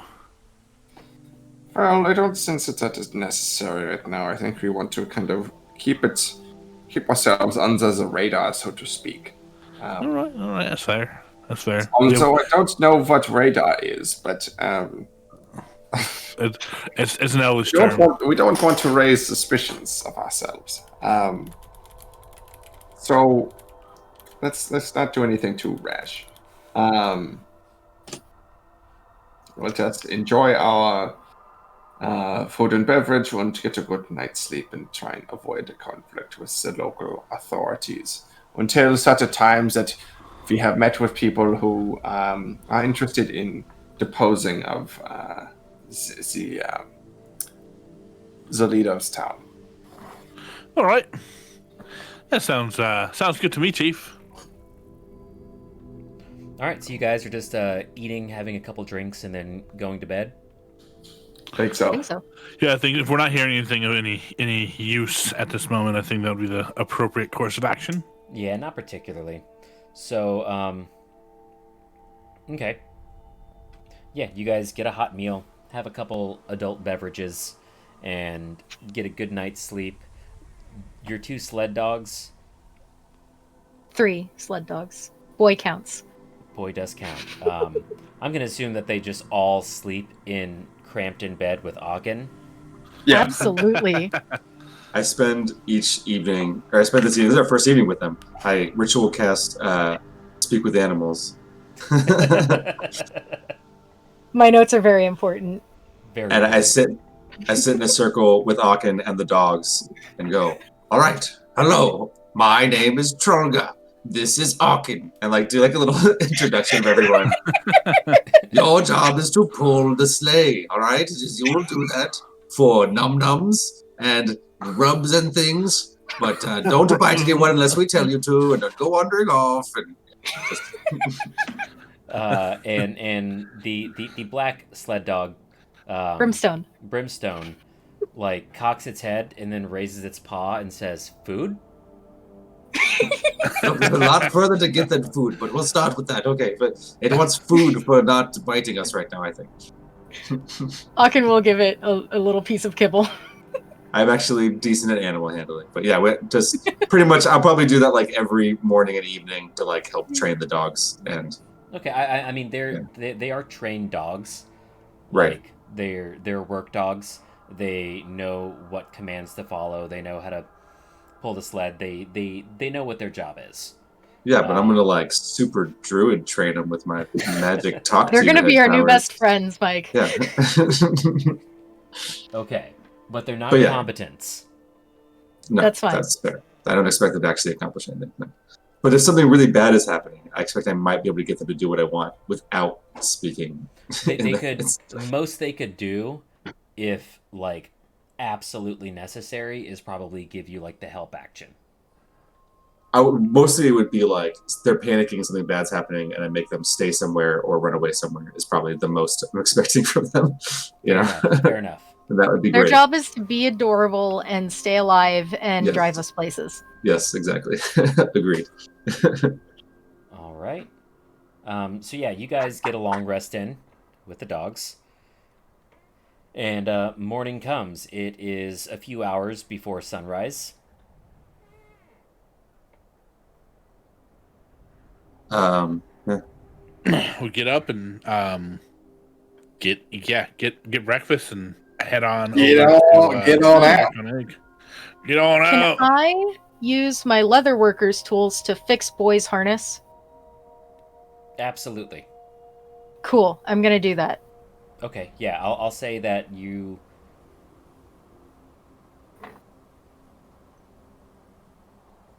take essentially a short rest in the morning to do that. So Okay. you don't have to roll for it or anything. Okay. But yeah, you fix it and rig it up so that Boy can lead the trio of dogs, Cool. and his harness is lashed to theirs. Cool. At the end of the long rest, I'm going to whisper to the spirits and change my proficiency from sleight of hand to medicine. Okay. So once again, Heinrich would see me whispering to a spirit that's not there in the morning. That spirit's name, Dr. Doctorius Doctor. Oh my god. He had to go somewhere. Isn't it Doctorson? Dr. Doctorius Doctorson? Yeah. Anyway, so yeah, you guys get a hearty breakfast in. What do you mean you have tentacles? I thought you were. And yeah, what are you guys doing? Are you heading out for Kaer Konig, or? Yeah. Go. Yeah, I'm I would, interested in hanging out to Kaer Konig. check the sled equipment, make sure everything's all good. Check our rations, and then head out on the sled. All right. So are we using rations even though we like ate at taverns like evening and night? You know, because they You're go not bad. That's using them, no. Rations go bad after 2 weeks, so you can just Gotcha. only have 2 weeks of rations at a time. You can Gotcha. gorge yourselves on rations right up until that 2 weeks. right. But yeah, Okay, fair. you don't have to use rations if you're eating in an establishment. Yeah, makes sense. Okay, never mind. Thank you.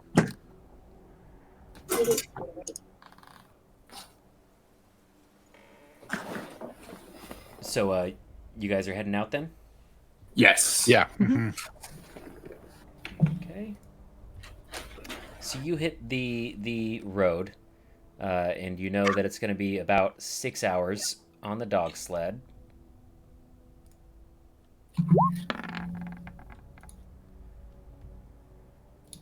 And you guys have fair weather and no complications. Nice. So 6 hours later, you left before dawn and arrived a little after dusk. into Caer Konig. Let's pull up that map. And we will turn the dynamic lighting off this time. Ooh, even smaller town. Much small. Very wow.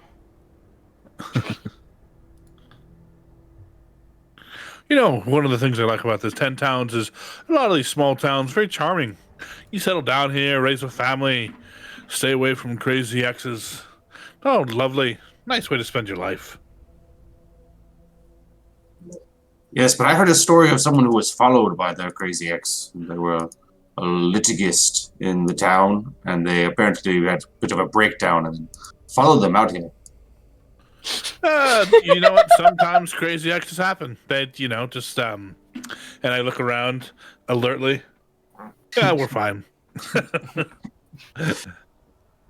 I'm just saying it could happen. They could find you. It's happened here before. I've heard a story. Trust me, you don't want her to find us. Oh, you don't want her to find us. Yes. Oh, You keep dear. saying that. You keep saying that. Like I'm supposed to ask questions within ask questions, and you don't want to. So, do you want me to ask questions? I mean, you can if you want. Are you over them, or are they not over you? Was it your fault? It's your fault, is it? Short story is, we were raised in the same temple of a death god, and she decided to take the crazy bit, and I didn't, and we were in love. Mm-hmm. Yeah, as one does, and on the eve of our wedding, I walk into the chamber where we're to be wed, and I see her standing over the bloody body of the high priest of the temple of Merkul, who also happened to be my father. Her, covered in blood, looked at me and said, I'll be the only family you had, so what else was I supposed to do? That's Grab my weird. little sister and ran. That's very weird. Yes. No, that's a big red flag. Yes. No, that's a good. I really wish you would have been in my life at that point. But you probably could have talked me out of a lot of bad decisions I would have made. Oh, patricide is definitely a standard red flag. I'm sorry you didn't learn that growing up. I mean, it's also literally a red flag because she was covered in blood, right? Yeah. Well, did she then wave it on the end of a stick? Because then no, it was not literally a flag. Words have meaning. They have meaning. You Literally means something. Yeah, and you know what I learned in my college of eloquence? Is that literally means both literally and figuratively. So you can suck on that, Trelga, okay? Yeah. Look, this is why people don't like you well-educated people. You're like, oh, words mean whatever I want them to mean. You're actually being quite a proficient politician. You've taken to it quite well. I'm impressed, Heinrich. I really am.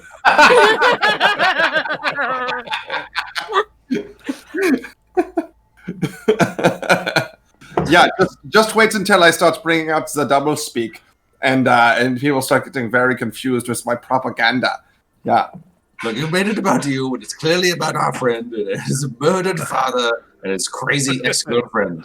Look, I'm sorry this happened to you, and I'm not sure you can run far enough from crazy like that. So I'll be looking over your shoulder too. That sounds like a very crazy person. I appreciate it. And I figured the last place she'd want to end up in was 10 Towns because she always hated the cold. That's why I came up here. That's good. I thought you came up here because I was paying you. Well, so you came up here I did come up here because you were paying me, but we met on the way. Oh yes, that's right. Well, so much. So you guys are in Caer Konig now. What you doing? Hunting out the Frozen Fair expedition place. Yeah. Okay. It's not hard to find. It's a big, elaborately decorated building. It's like the Bass Pro Shop of Icewind Dale. But here's the real question. Here's the real question. Is it like the Bass Pro Shop in Memphis, Tennessee, which is literally like the 4th largest pyramid built on the planet Earth? Not quite that ostentatious, but fun fact, I am from Memphis, Tennessee, and that used to be that was not always a Bass Pro Shop. And it's hilarious to me that it is now. What did it used to be? I can't remember what company owned it, but it used to be like a big concert venue, basically. I don't know if they still do concerts there at the Bass Pro Shop in Memphis, Tennessee. But who I hope they knows? draw 10,000 people to watch someone catch some big old bass in a pool, like a swimming pool. The first time I was in Memphis, I flew in late at night and I was driving from the airport to my hotel downtown, and I was like, "Am I fucking going crazy? Is that what I think it is? What? How is that? Is this a fever dream? Have I?" They sell a lot of useful stuff. I've been to a Bass Pro. This is what going crazy feels like. It's like, But yeah, it's not hard to find. You're able to find Frozen Far expeditions pretty quickly and easily, and it's basically your one-stop shop for all wilderness survival needs. Okay. Well, let's go in and find out what it is that we need. That's how these places work, you know. They make you think you need things. and we got gold to spend. We got a lot of gold to spend. Ooh, we've got gold to spend. And I go in like a little child. I knuckle my armor and go, I don't actually have that much money to spend, but I'll watch you now. Yeah, I'm quite curious as to what I might find in here that might be useful to someone with my skill set. Probably nothing. And then walk in. They're probably pick they up a sell new all kinds skill. of attire. You'd be surprised. What? They sell all kinds of attire. You'd be surprised. Oh, I have plenty of clothes. Is it? Yes, but you have camouflage versions of every piece of it.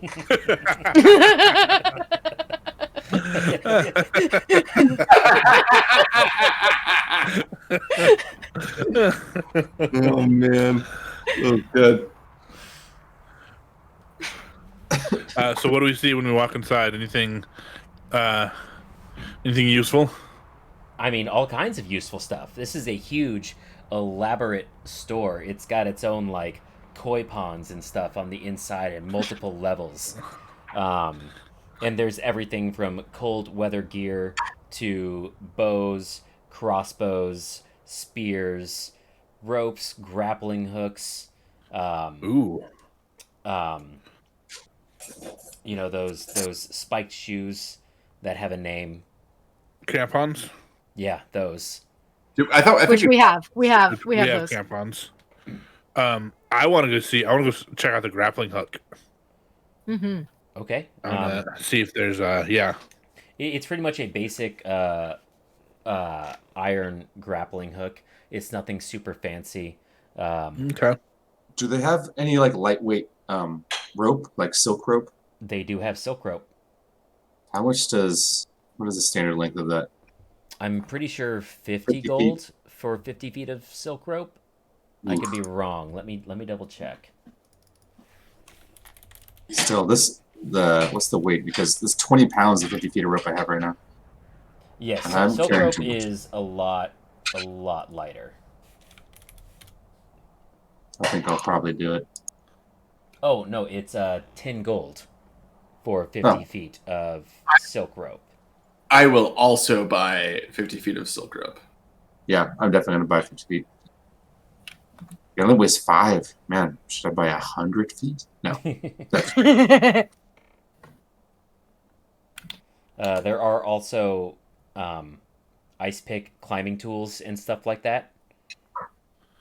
I would like to purchase a grappling hook and climbing tools. I thought we bought climbers kits. I have a I climber's already kit. have a, okay, Yeah, but those don't. That doesn't come with ice hooks.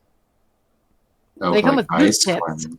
It comes with pythons and boot tips and gloves. Mm-hmm. You need the ice hooks. For like free climbing ice and stuff. Yeah. okay, grappling hook and ice pick. Okay. Yeah. So grappling hook is 15 gold, ice pick is 20, so that's 35 gold total for both. But the ice pick will give you advantage on trying to climb icy surfaces. Oh. Okay, cool. It's 20 gold for an ice pick. Yes. And we just need the one. Yes. So that one person gets up, right? Yeah. I'm buying my own too. Yeah, I'm gonna buy one too. Would Aachen want my 50 feet of hemp rope for any reason? Otherwise, I'm just gonna like. I'll carry it. Yeah, because I don't want it. I would dump it otherwise. So Okay, so the ice pick gives advantage on climbing ice. Yes. So the snowshoes. What was the second thing that I just bought? oh, I don't know. I gave you some rope. Do you want rope? I'm gonna add the rope next. Mick, what else did you buy? Because I bought the same things you did. Grappling hook. So I have snowshoes, but that doesn't help on ice. And the crampons help on climbing, or do they help on ice as well? The crampons help on ice. Okay. They specifically okay. prevent you from slipping around on ice. But Okay. we bought climbing kits, which have special boot tips, which is for climbing ice. Yeah. I was just because I know we when we were on ice before and it was difficult terrain. Yeah, I was trying to make sure I avoid that. The boot tips pretty much prevent you from having disadvantage on climbing ice. They make it a normal roll, and then the actual ice pick gives you the advantage. See if there's anything else I can think of. And there's probably nothing magical or nothing really good in this store. Nothing like that. Not that they would tell you about or part with anyway. Yeah. Do they sell fancy crossbows? They do have a wide variety of crossbows. I saw you looking at the crossbows at the other place. Maybe you would like one of those. That one's all in a desert camouflage for some reason.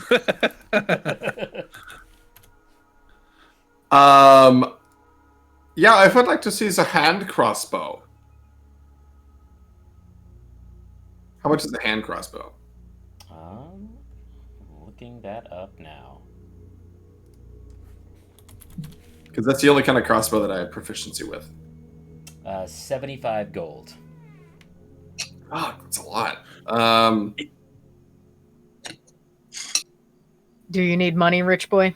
No, I don't need money, but that is how the rich stay rich, is they don't spend some money. Yes, they're miserly. The rich spend Do you other want the people's hand money. crossbow? Hold on. One moment.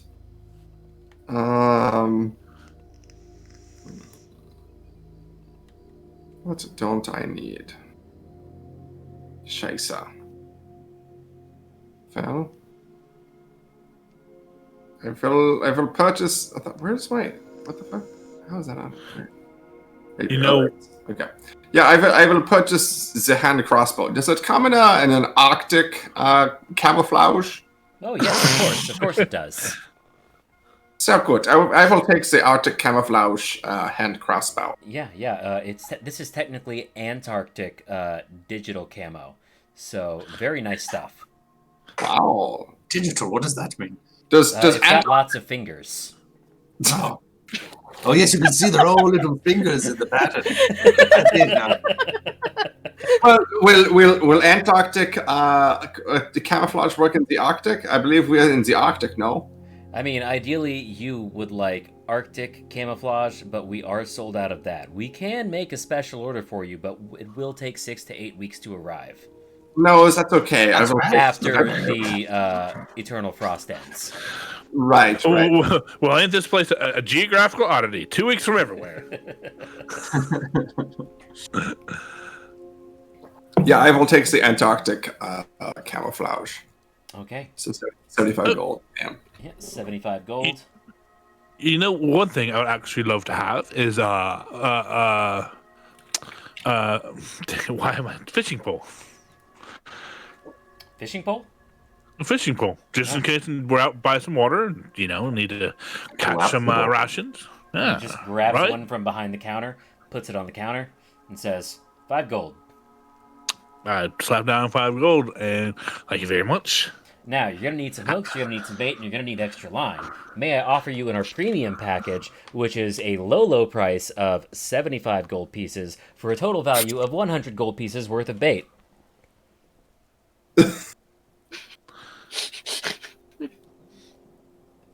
I look around. I'll lean over and whisper to Mick, he's not squinting.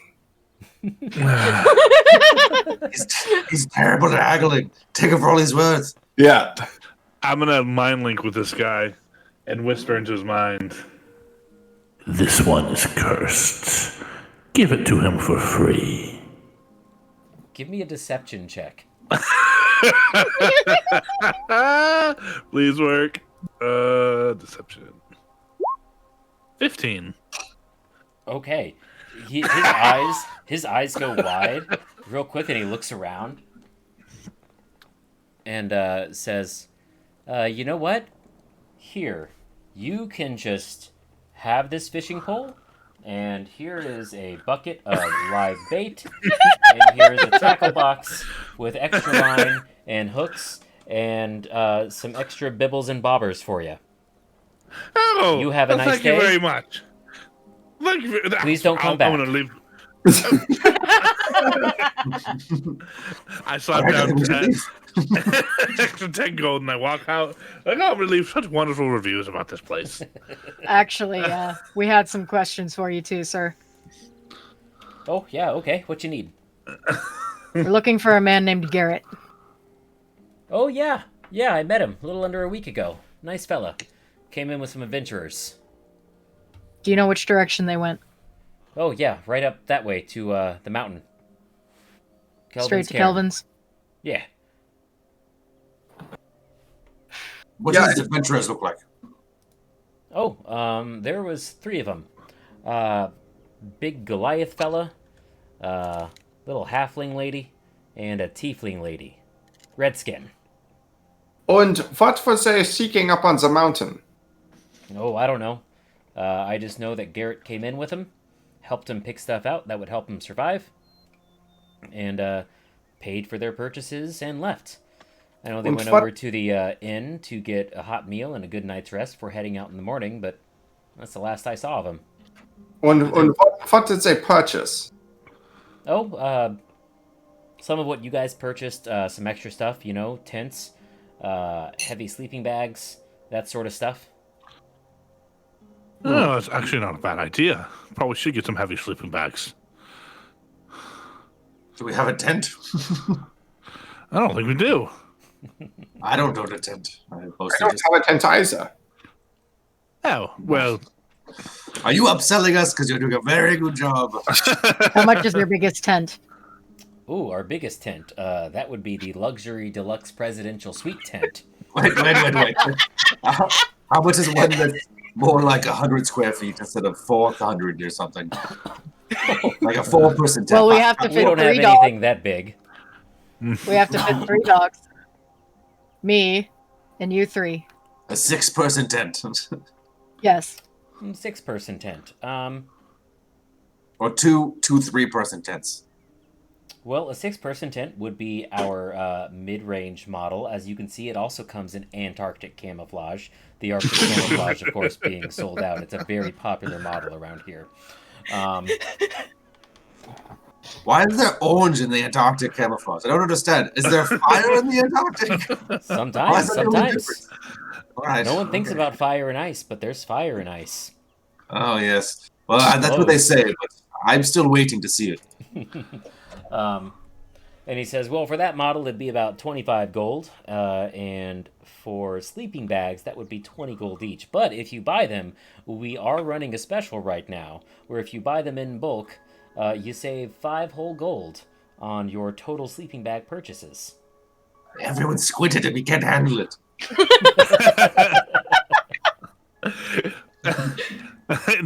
Squint. How would you... Can I interest you all in some eye drops?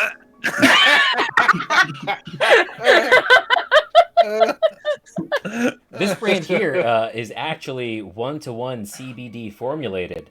It's great for pain relief, as well as, eye problems, like when you can't see so good. Do you remember anything before you came? astigmatism. Do you remember anything before you came to the store today? Your mind seems very strange to me. What is going on with this one? I'm gonna hand him 45 gold for the tent and for my sleeping bag. I'll give him 25 gold for my sleeping bag too. Okay. Sure. 25 gold for a sleeping bag. This It's is 20 this gold is for a Arctic. sleeping bag. This is Arctic robbery. You know that? Antarctic. Oh, I'm just running a business, sir. And this is a 6-person tent? Yes.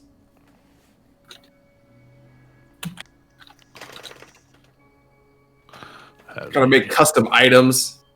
I know. I know. So tough. So tough. So hard.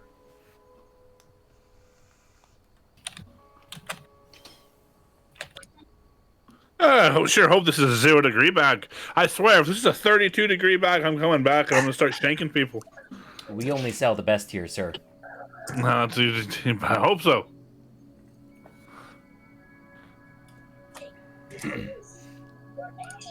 Anything else for the not Bass Pro Shop? Do they have anything to, like, just help keep the dogs a little extra warm at night? Only the best for my dogs. They're good boys. It's called a blanket.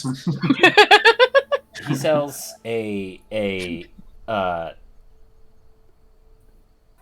heavy weighted, quilted, and cushioned dog nest. It's like a big dog bed that also has like a covering sewn in, so it's like a cave. So it's like a cat bed? Yeah. So it's like a cat bed? Okay. Yeah. How much is it? 30 gold. Oh my god. We got it. I'm buying that shit. You're only buying one. It has never been this easy to fleece players. What are you doing? You know me, Mike. What did I just take in our Monday game last week? I just stole a possum. Oh, that's right. That's right. We have to carry this thing around. It has to fit on the sleigh. What are you doing? Ogden, I know we have dogs, but they can sleep. They just need a blanket. They're fine. They have a coat. Say Barry. Oh, it's too late. I'm sorry. We have a strict no refund policy. Ogden's just gonna give you a look like, nope. It's already packed away in my bag. Outside. This is the house. They get I've cold never had too. such a nice bed in my life, except for inns, And then in general, my bed's always been better than that. But you get my point. They're dogs. Yeah, this is almost as nice as my bed back home. It's what they You deserve. sleep at the foot of your father's bed or something. I don't want to know.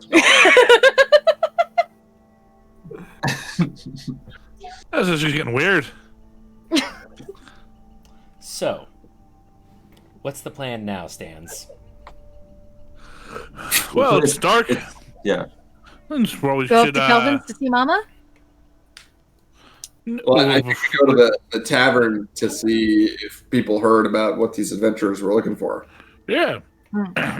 Let's get some ale, a good night's rest, and we can start out before dawn, get a little bit of sunlight, because it's going to make our trek a lot easier.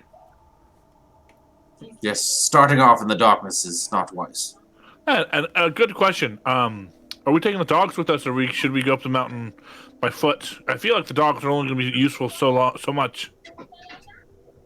I think Boy will want to go. Aye. Yeah, That's true. This is why I bought the dog bed. I don't know the areas that well, but I think that our friends here would know the area and know what to do better than we would make. Aye. All right, let's Yeah. to the tavern. How dangerous would it be to take the sled dogs up there? Let's get drunk and ask. You guys know how mountains work. There's really only so far you'd be able to take the sled and the sled dogs. Mhm. Boy would insist on coming with you to find Garrett, but there's only so far a sled will actually take you. It will cut down on your travel time there, though, by half. And how far away is it from here? By dog sled, it'll be about an hour. Okay. Well, we can probably just leave the dogs here, other than Boy and Huffet. That way, they're here, they're warm. We don't have to worry about them. Yes, I don't want to leave them in the wilderness. Yeah, if we leave them and a blizzard comes, they're dead. Yeah, the Yetis might eat them. Ooh. Yes, it could be. A Yeti might. Just...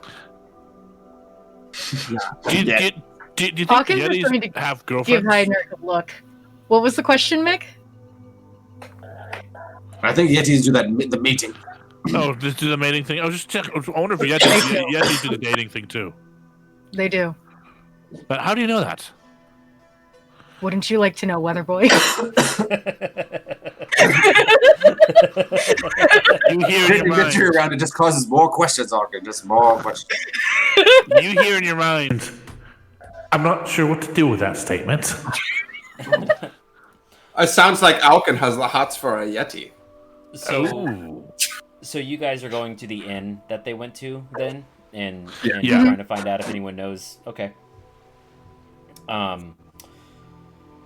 The fellow at Frozen Far Expeditions is able to tell you that they were pretty open about their plans. They wouldn't stay at the Northern Light Inn for their hot meal and rest. So you head to the Northern Light Inn, which is a pretty nice establishment. It's well lit. The floorboards aren't rotting. There's no draft. It's very well insulated, warm inside, and the place seems pretty lively. Maybe Garrett decided to stay here because it wasn't so terrible as the inn he was from. I mean, just with a pretty bastard shitty speaker, and doesn't sound like a bad idea at all. You can probably get a job at the adventure shop working for the dwarf, and he'd have a pretty cush life. Yeah, comparatively to the other towns that we've been in, this is a very nice inn. It's very nice, yes. Yeah, I'm not afraid. I would say I would give it a rating of. I would say 5 out of 10 stars. Yeah. No news as long as I have. That's actually a really good rating. So, really good rating. What are you guys doing here in the Northern Light? I would like to. I would go to the bartender and ask about. I would inquire about Garrett, and if Garrett and 3 adventurers matching the descriptions of Goliath, a red tiefling woman, and a halfling woman came through here. And the bartender's like, "Oh yeah, they came through a little under a week ago." Yeah, and they were heading to the mountain. Yeah. Yeah, they were getting a good night's rest, a hot meal, before they made the treacherous trip up. Yeah, do you know why they were going up the mountain? Oh, I don't know. Adventurers want all kinds of crazy things. Probably thought there was some treasure up there. Do you know of any reason why they would think that there was treasure up there?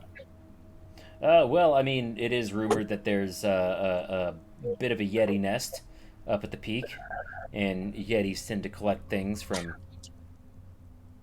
well, what they kill. No. Oh. So Garrett was real nice, though.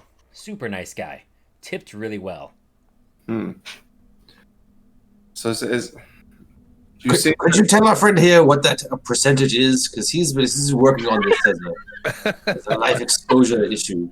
Yeah, we don't do tipping where I'm from. Yeah, it's a cultural difference. Yeah. The people are paid a living wage. That's actually more egalitarian.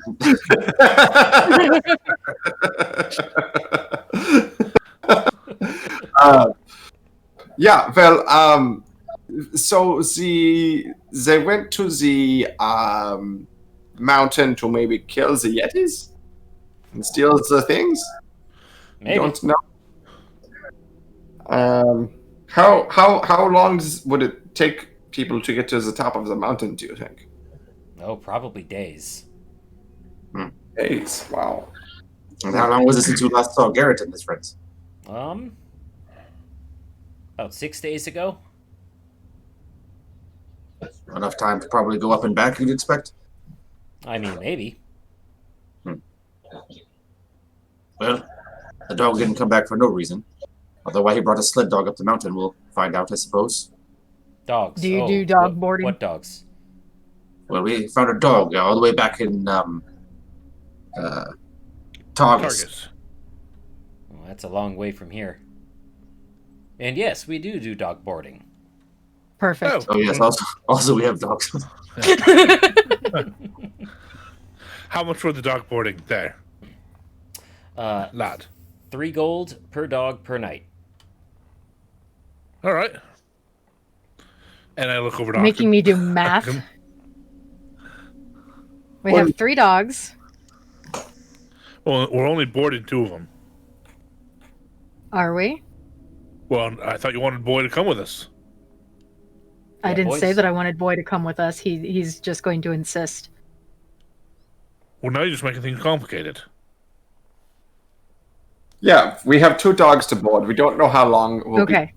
Is it okay if we put a deposit in place and then you keep the dogs until we return? Sure, let's say a week's deposit. And then if you get back before then, you get the difference back. So 2 dogs, 7 days. I forgot what the rate was. I wasn't listening when you were talking. I'm sorry. 14 times 3. That's up 42. 14 times 6. 6. No, 84. because I did No. 2 dogs But times 7. 2 dogs times 7 days. Okay, yeah, so 14 times 3. I'm not Yeah. good at math either. So 42 So gold. 42? Yes. Okay, I will put down the 42 gold. Okay, you don't have to pay for everything yourself. Like we are here together. It's for the dogs. I bought the dogs. It's fine. I mean, I'm not going to say no, but I am happy to contribute to the paying of our shared burden here. We are in this together. You know, we are a team. It's okay. Are you Look sure? at you. Money doesn't matter to me. What? Heinrich's like eyes pop out of his head for a second. He goes, "What?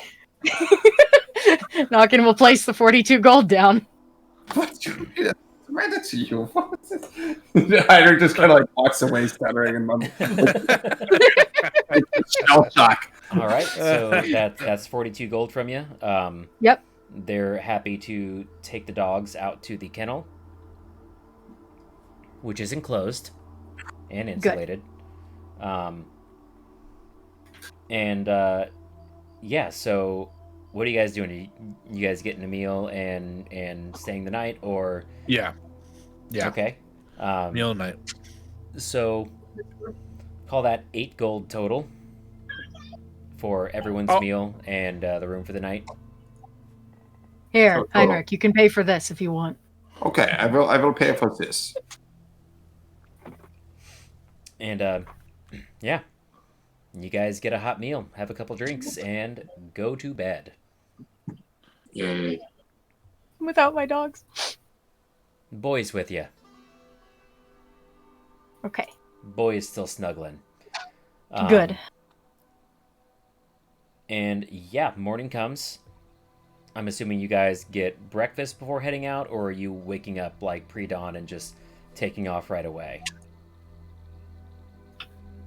I mean, I would assume we'd get a nice warm breakfast before we head out, and then, we'll still like leave Still before pre-dawn. dawn. Yeah. Yeah. Okay. Cool. So yeah, you guys get a hot breakfast. Boy gets some table scraps.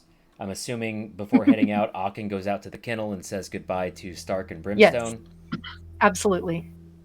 And then you guys take off. The weather Head up is relatively fair when you leave.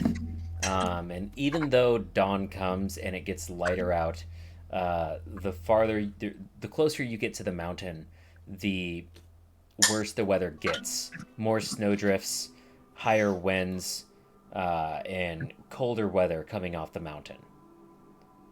Until it stands before you.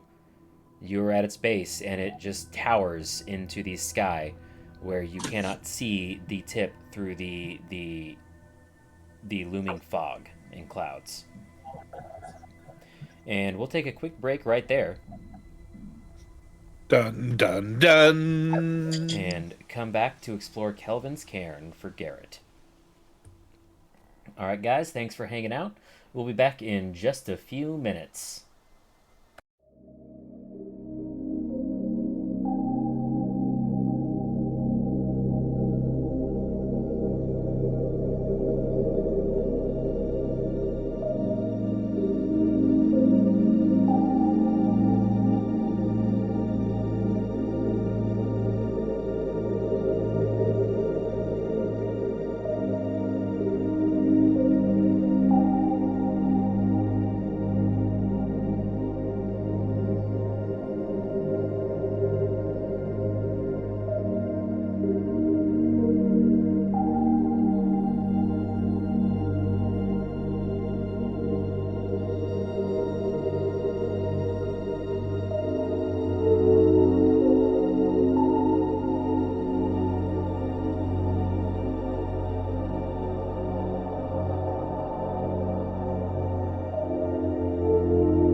All right, welcome back, everybody, from our quick break. Our players have just arrived at the base of Kevin's Cairn to try and locate the lost Garrett and his team. So you guys, as you are approaching the base of this towering mountain before you, filled with just jagged peaks and treacherous icy rocks, Boy, the dog, starts barking. Give me perception checks.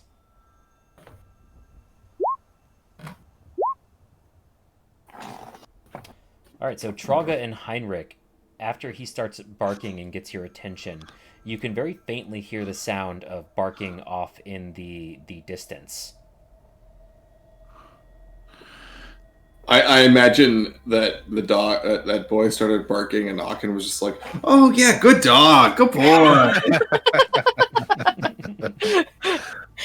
Give him a little bit of kibble. You hear that? The dog barking in the distance? Yeah, I hear that as well. It's off in the distance. I mean, are you sure it's not that dog right there is barking?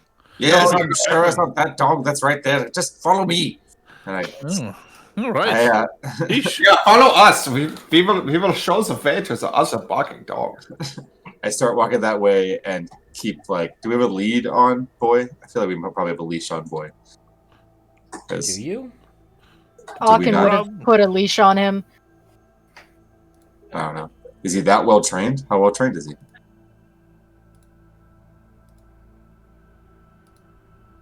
It's up to Aachen. We have a leash. But I wouldn't be trying to follow. Aachen would have. Yeah, I can see the map too. I can't scroll away fast enough. There we go. Yeah, sorry. This page is set up weird.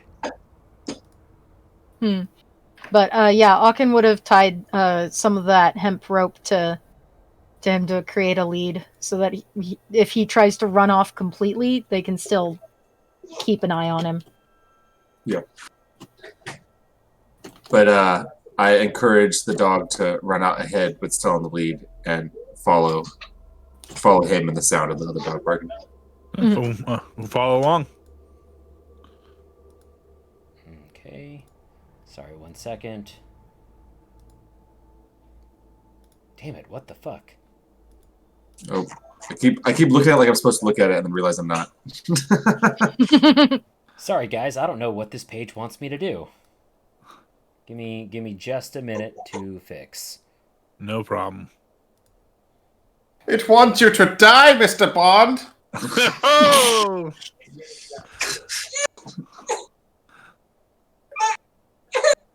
Look what you did. You made the baby cry. Good job, John. It's true.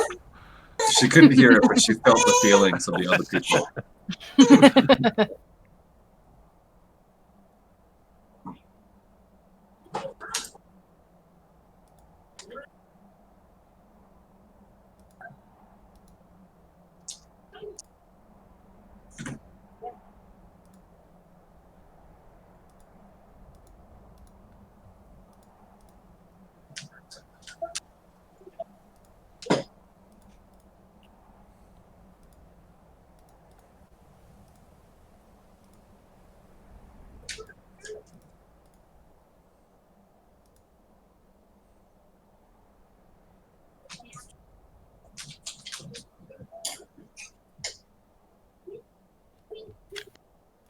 Okay, I can at least do that.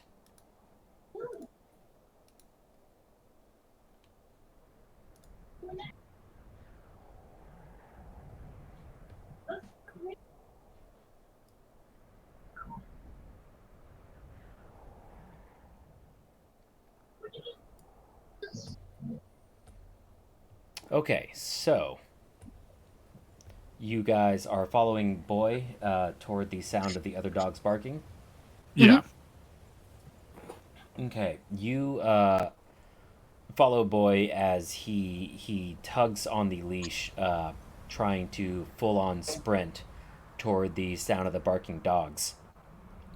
And as you get closer through the high winds and fog and snowdrifts, you see two tents pitched in the snow near an icy outcropping that acts as a natural windbreak. Between the tents is an overturned sled, and still harnessed to the sled are 5 howling dogs, next to 2 crates, one of which appears to have been broken into. Hurry up. I'm gonna. I'm just gonna try and calm the dogs, and try to decide if it's worth casting. Speak with animals right now. Maybe I once will they help calm you down. calm the dogs. Yeah, I'm just gonna go and try and calm the dogs with Boy and Okay. Give me an animal handling check with advantage. Are you proficient, Akin? I am. Okay, because I have +3, but I would say I have whoever- +2. Okay, then I'll do it. There we go. 22. Oh, very nice. Yeah, you're able to calm the dogs down, and they stop barking, but they are cold and hungry and miserable. Akin, did you bring your ridiculous dog box? The answer is yes. Pull out your dog bag and shove these dogs in there. He'll pull out the nice dog bed that he bought, and just because he packs it all in his shit, and he has some food with him too, mostly for Boy, but he'll pour some out for these dogs. Set it to the fire, and I There's, get there's busy. definitely not enough room in that dog bed for 5 Well- dogs. 5 dogs. Well, yeah, at least 1 or 2 of them can get a little bit warm there. Well, there's some tents, right? Mhm. There are, yeah. So Heinrich would like open one of the tents, and be like, "Come on, puppies, get in the tent. Get in the tent. It's warmer inside of here." Maybe search the first. Are you guys unhooking them from the sled? Akin will. Yeah. Okay. Yeah, pretty much the second you unhook them, they all just go running, and they take off towards the nearest town. Oh, well, that solves that problem, I suppose. Okay, well, now it's time to search the camp for any interesting things. Yeah, Mick's gonna search the boxes, the knocked over boxes. Yeah, I would be going Mick with that. One of the boxes that's been broken into, it looks like the dogs themselves broke into it because they were able to reach it and ate the food and rations out of it. The other box you open up, and it contains enough rations for 4 people for 3 days. Oh, How Yeah, convenient. There are 4 of us, and there is rations for 3 days. we should probably keep this just in case we find the Garrett and his fellas, and if not, we can eat it. Yeah. So that would be 12 rations. Well, so I just took 4. Or 3. 3. I took 3. So I'll take the other. everyone take 3. Okay. Yeah, every day. I have to find it on my list. Cool. Okay.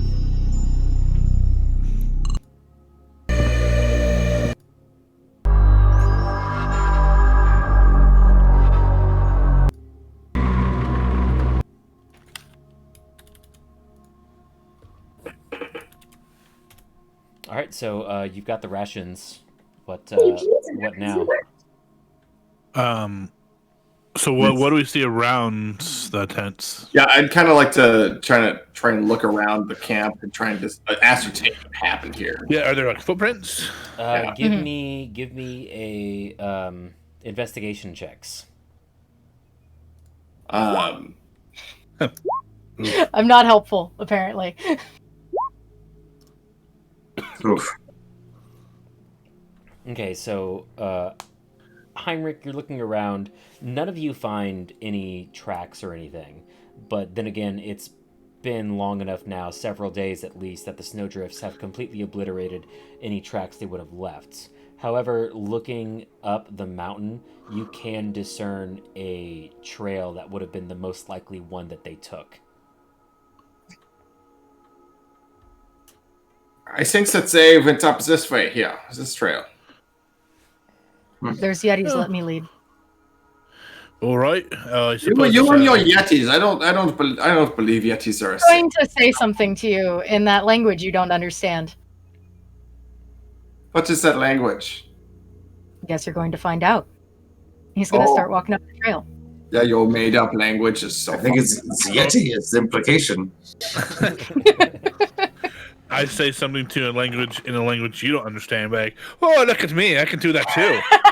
I have a language I know you don't understand. Aug is just going to give Mick a look, like, okay. Yeah, that's right. That's right.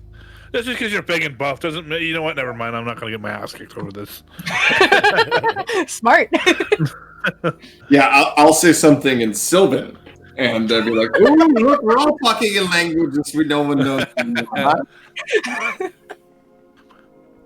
They're all basic. Let's keep going. So you guys are heading up the mountain then? Mm-hmm. We searched the tents and stuff, right? There was nothing. Yeah, all you find in there is, there's sleeping bags and a few lanterns and stuff, some cooking utensils. This is pretty much just the base camp for them. Guess we didn't need to buy sleeping bags, but oh well. I guess leave these ones here on the ground. But yeah, otherwise I'd be encouraging us to head up the trail. I'm not going to lie. Sleeping in another person's sleeping bag is kind of weird, don't you think? Well, they didn't have them for very long, did they? Well, you know what? That's a pretty good point. They get their farts all in them, and that's one thing. But these are fresh. Yeah, you just throw a little cinnamon in there, and it gets the smell out. All right. Sounds awfully spicy with cinnamon bag. So you guys are heading up the mountain? Yeah. Mm-hmm. All right. So you start heading up, and you walk for probably about 2 hours, honestly. And the higher you get, the worse the wind and weather gets. It's now full on dark, and the howling wind, blowing snow, and slippery ice make the climb treacherous. But up ahead, you see 4 mountain goats perched on a large rock formation, around which you must navigate. Switching shoes, I guess. Yeah, I'm gonna. If it's getting icy, I'm gonna put on my crampons. Pull out my ice pick. Mm-hmm. Put on my crampons. Crampons and ice pick.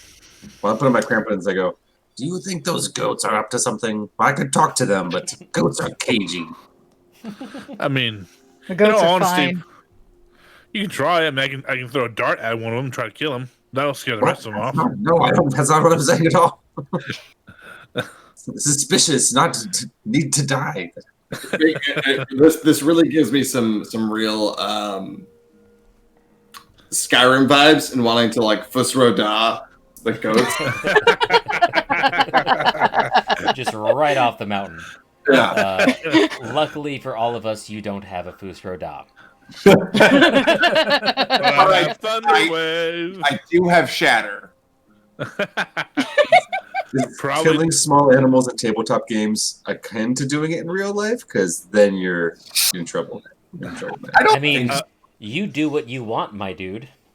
Hey, we've summoned demons in this game, and it's there hasn't been negative impacts on the real world. And goats have Okay. horns. We're on a mountain that has snow on it, When did and we loud summon noises demons? tend to make avalanches. Not in this game, but like In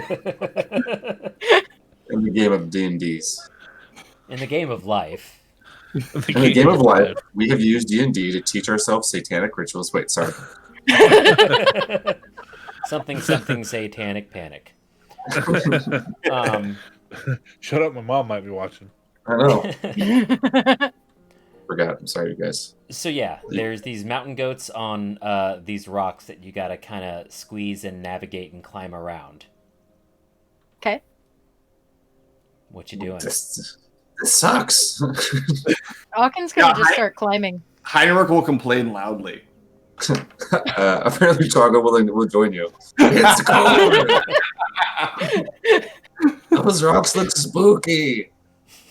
You'll be fine. Come on, let's go. I can smell the goats from here. It's terrible. Like I Look at said, this. Heinrich, grow some balls. Did they sit up there and pee down the rock all day, and all this ice is just inundated with goat piss? So if you're gonna try and navigate around the rocks, give me go ahead and give me climbing checks, and if you have ice picks with advantage, as you kind of have to take a very narrow path around the rocks that pretty much just hangs over the edge of the mountain cliff. So is that So athletics? Yes, athletics with advantage. Oh, right, advantage. I'll take the 23 over the 13. Wish me I will luck, take the 17 over the 14. I'll take the nat 20 over the 12. I rolled 2 5s. You mean the nat 19? The nat 19. Okay, so you all mostly make it across okay, but as Heinrich, Aachen, and Mick have made it to the other side, and Traga is making her way to the pathway on the other side that you guys are now standing on, a rock cracks beneath their feet. And Traga, give me a dexterity saving throw. Would we have been using the pythons and the climbing kit type thing? I don't think we announced that. But Yeah, I don't not think we announced announced that. yeah, so I guess we're not. I guess we're like, oh, I guess we should use these. You're on. Muted. Oh, sorry. I thought we did say we were. I thought we did say we were doing that. My bad. Well, hopefully that's nice. Whew. So you start to fall, but you are able to catch yourself on the foothold that you were previously on, pretty much at the edge. And if the rest want to help you up, they can pull you up. No problem. Mick would grab quickly Yeah, grab your we'll go to help too. Yeah. Heinrich would start also. pulling you up. I'm not tied to someone. I thought I was tied to someone. I wasn't picking up attention. I'm sorry.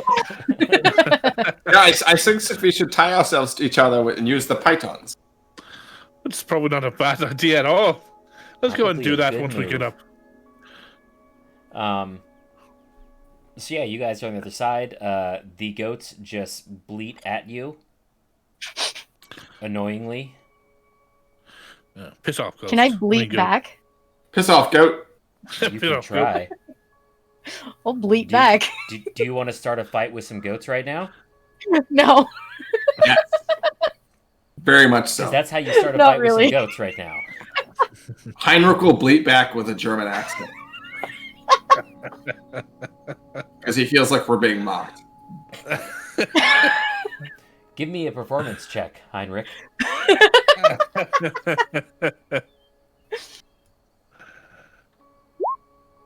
Ooh. It's very convincing to the rest of your party. The goats all start bleeding back at you in a mocking tone. I don't know what a mocking tone for a goat's bleat sounds like, but that's what they're doing. Yeah, I don't know either. It's like they're laughing at you. That's pretty good. I'm pretty proud of that. And I will say, shut up, you stupid goat. Go to hell. Go to the Casting vicious mockery on a goat. Oh my god, are you actually starting a fight with these goats right now? Absolutely. Okay, everybody roll initiative.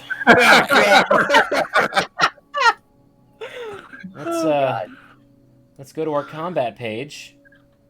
Oh, there's an actual combat page for goat fighting. There is now. It was goat fighting.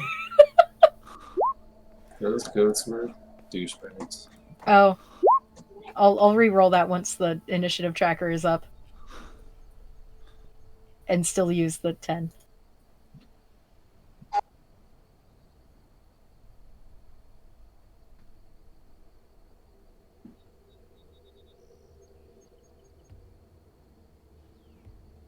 Let's get you all.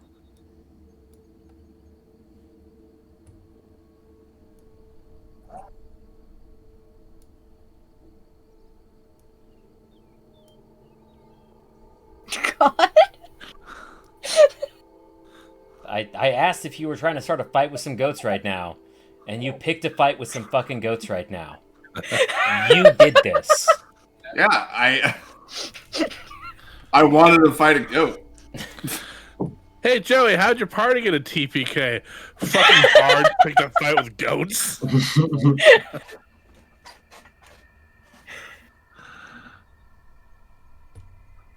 We gotta get some pretty epic battle music. I mean, we are fighting goats.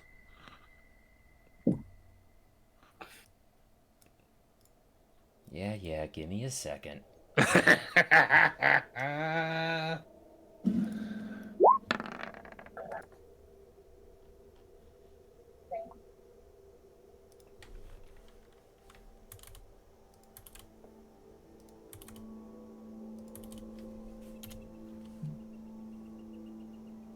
And we are missing a Trolga. Oh, sorry. I forgot to do it once the tokens were there.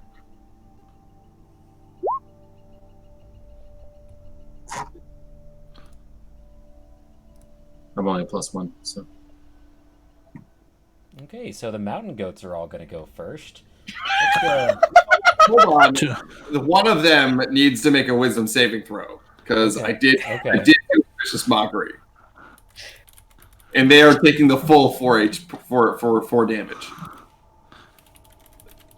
Let's get some goat combat music going.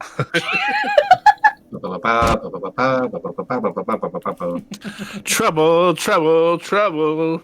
Ah! Someone in the chat telling us if we want to become how to get famous, we can buy followers, primes, and views on bigfollows.com.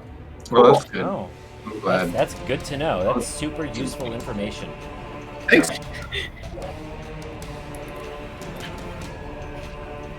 Oh god, this goat music. I love it. All right, so this one needs to make a dex save, Wisdom. wisdom save. Not Oh, these- great, Bob. Are these wise goats? Wise This one rolled a 15, so very wise goat. He's wise to hear shit. it mockingly greets at you again. Can I take ego damage? Is that a thing?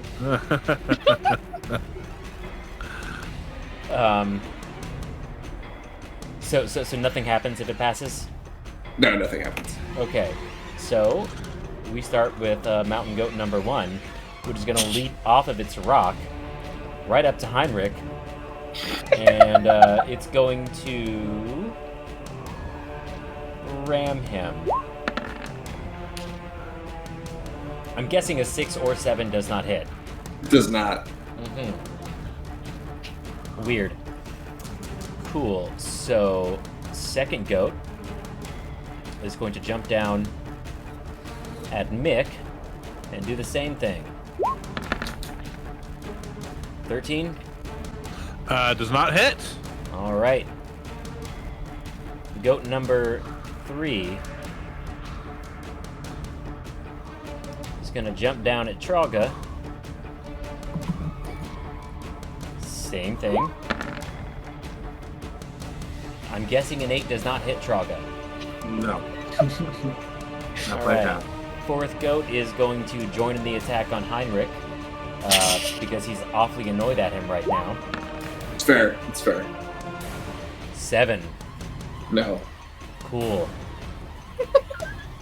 Trolga. Bad goat. Heinrich's the one you want. And I disengage, and I go over here. You're right.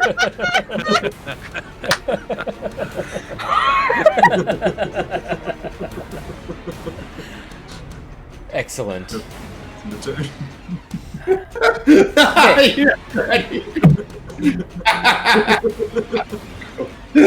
You wanted to fight mountain goats. This is your doing. How did your bard die? He picked a fight. Because he just got it. I don't want to kill goats. Trolga does not want to kill a goat just because you were mean to it. It was mean to us. I mean, yeah. It's a goat. That's what they do. They said ghosts are jerks, so. So what are you doing, Mick? Oh, so I was waiting for you to give me the. Okay, I am going to stabby stab this one right here. Okay. Let's Let's do my short sword. Ciao. 17 hit him. Yeah, that's gonna hit. Good go. And that's a sneak There attack. you go. Oh, come on. 11 damage. It just fucking dies. Stab the goat with the sword. What do you think happens? I'm gonna yell out. Sorry, Chief. This probably isn't the best place to piss off some goats, and I'm gonna use my bonus action to attack the one to the south of me. Okay. 12 hit. A 12 does hit. That'll be 3 damage.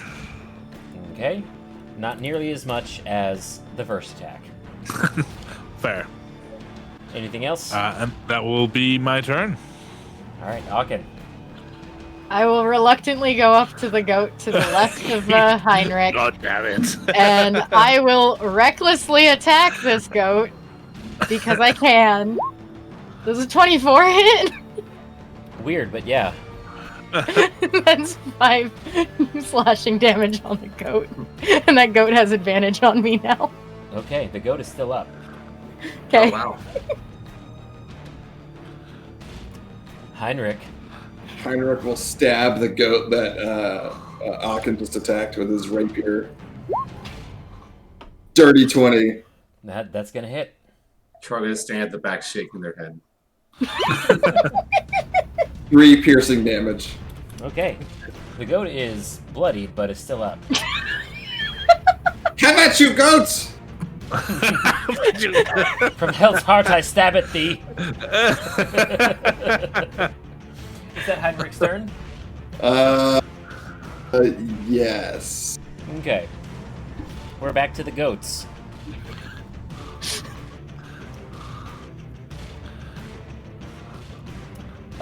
So this goat is going to attack Heinrich. Surprise, surprise. That's an 11 to hit. Miss. Yeah.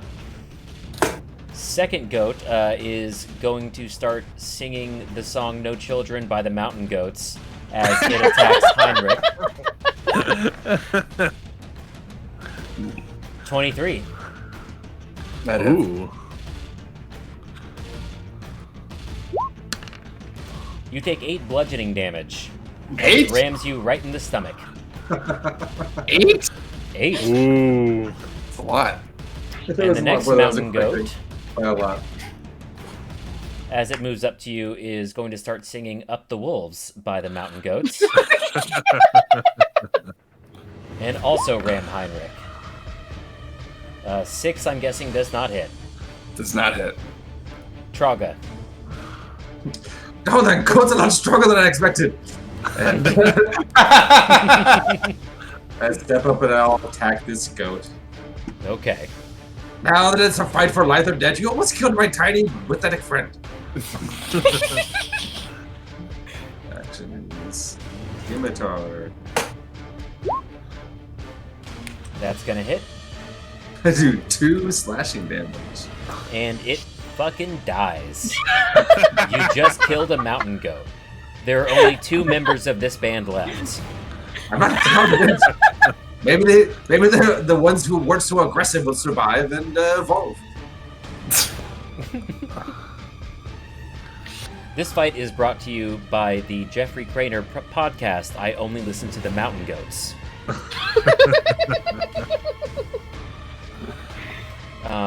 That's your turn, Trolga? I'm not using spells to save Heinrich from being attacked by goats. All right, Mick. I will attack this boyo in front of me. 19. That'll hit. 15 damage. Fucking dies. And then I will step forward and use my bonus action to offhand dagger the other one. The With lead a singer, 14. that's cold. That hits. 4 damage.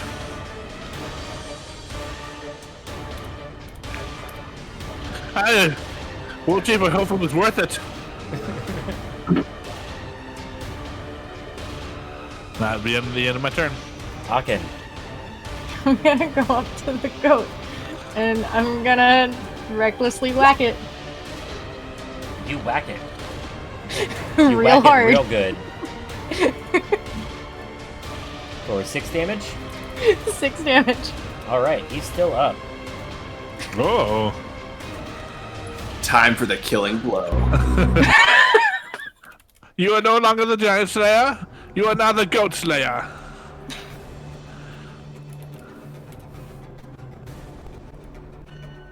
Alright, yes, Heinrich.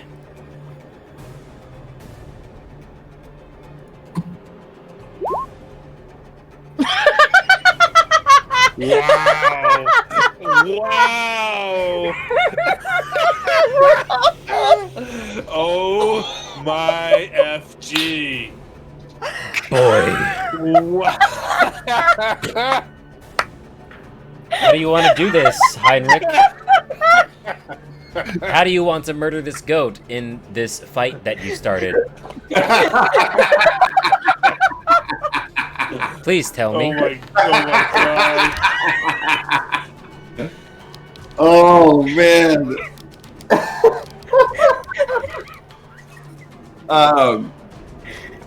So he will thrust his rapier through the chest of this goat and kind of get it stuck. And then for good, and like it sees like goat just start bleeding everywhere, and for good measure pulls out his loaded hand crossbow and point blank just shoots it in the head. I like to think he then turns around and goes, "But it was a mercy killing." I think that constitutes as animal abuse. I have to be honest, I thought they would run away after you killed the first one. The fact they kept attacking was kind of suicidal. Look at them. They're all dead. Have you ever pissed off a goat in real life? Yeah, Alkin, do you want to? This is good meat. We should save the meat, Sure. right? Alkin will reluctantly pick up 2 of the dead goats. Well, we don't have to take the whole goat with us. We can just skin them right here and take some of their meat. You want to spend daylight skinning these goats on the side of this mountain? Wait, it's No, nighttime. we don't have time to skin the goats now. All Taking right. the goat. All right. And we continue up the mountain. Yep. All right. I'm wondering if I should heal myself. It's Probably. Is it still daylight? Is it after dark again already? It is, right? It is after Yes. dark. Yeah. Are we looking for someone to hold up, or are we expected to climb this whole mountain at once? What do we think? I mean, we thought it would take a couple days to climb it, right? Yeah, I mean, I thought we were going to go up at least until we found a good spot to camp, or That's at fair. least until we were tired. Well, you could drag a goat on your way there, and then once we find a place to stop, then you can butcher it. How high up the mountain? I mean, how long have we been climbing? How high up the mountain are we? Like an hour. Oh, okay, so we're barely up the mountain. Well, Fred, I think we should keep going for some time. We've barely just gotten up the mountain. So wouldn't it still be daylight? Because it only took us 2 hours to get to the Oh camp. yeah, you guys still have an hour of daylight. Yeah, Okay, yeah, then I definitely push Yeah. the turn. But yeah, let's keep going. yeah. I'm going to. Or wait, no, you left before dawn, right? Yeah. Okay, Yeah. so you still have 2 hours of daylight. Okay. Okay, Okay. definitely keep going then. Then I'm Yeah, going keep to drink a health potion if I can find it. For a goat fight? Fair.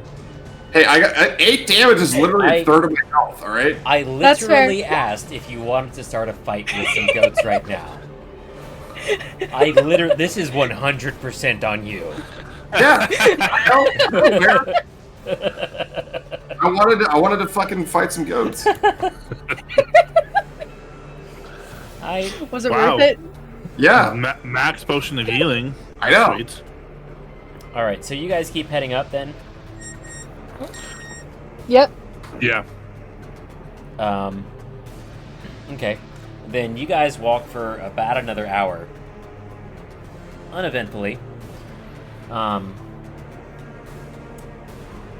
you come to a pretty wide pass on the side of the mountain with just a glistening sheet of fresh snow, reflecting light above you for hundreds and hundreds of feet.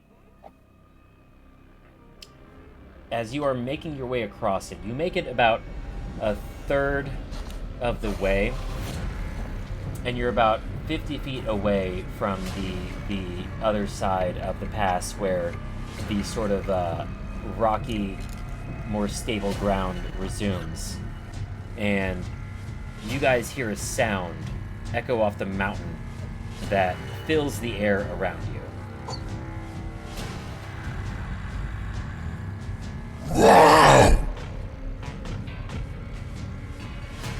Oh, bloody hell, what the hell was that?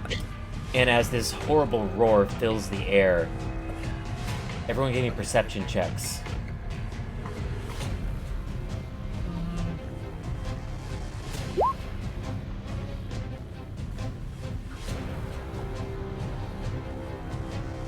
Clicked it. Come on.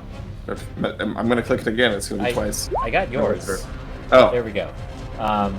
So Oh, Trolga. Yeah, Trolga, after you hear this noise, you hear immediately following the roar a cracking sound, like the snapping of 1,000 twigs at once, and you recognize this sound as you look up and see that about 500 feet above you, an avalanche has just started. All right. I just shout, "Avalanche, run, run!" Everybody, roll initiative again. Oh, crap. Because this is how avalanches work. We need to have our tokens on the... Oh yeah, just drag them onto the top corner or whatever. I got a 2. Hey! Hey. Where's my initiative on here?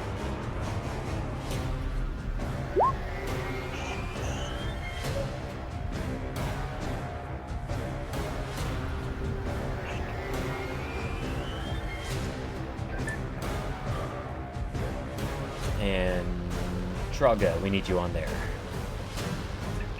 Oh, right. So you gotta drag your token on there, I think. Where am I supposed to be? Just Drag your- anywhere on the... Just anywhere on the mountain. map. And then just click on it and then roll your initiative. Put it again. I got a 2. Oh, okay. Well, still do that, Sorry. but then just change it to 2.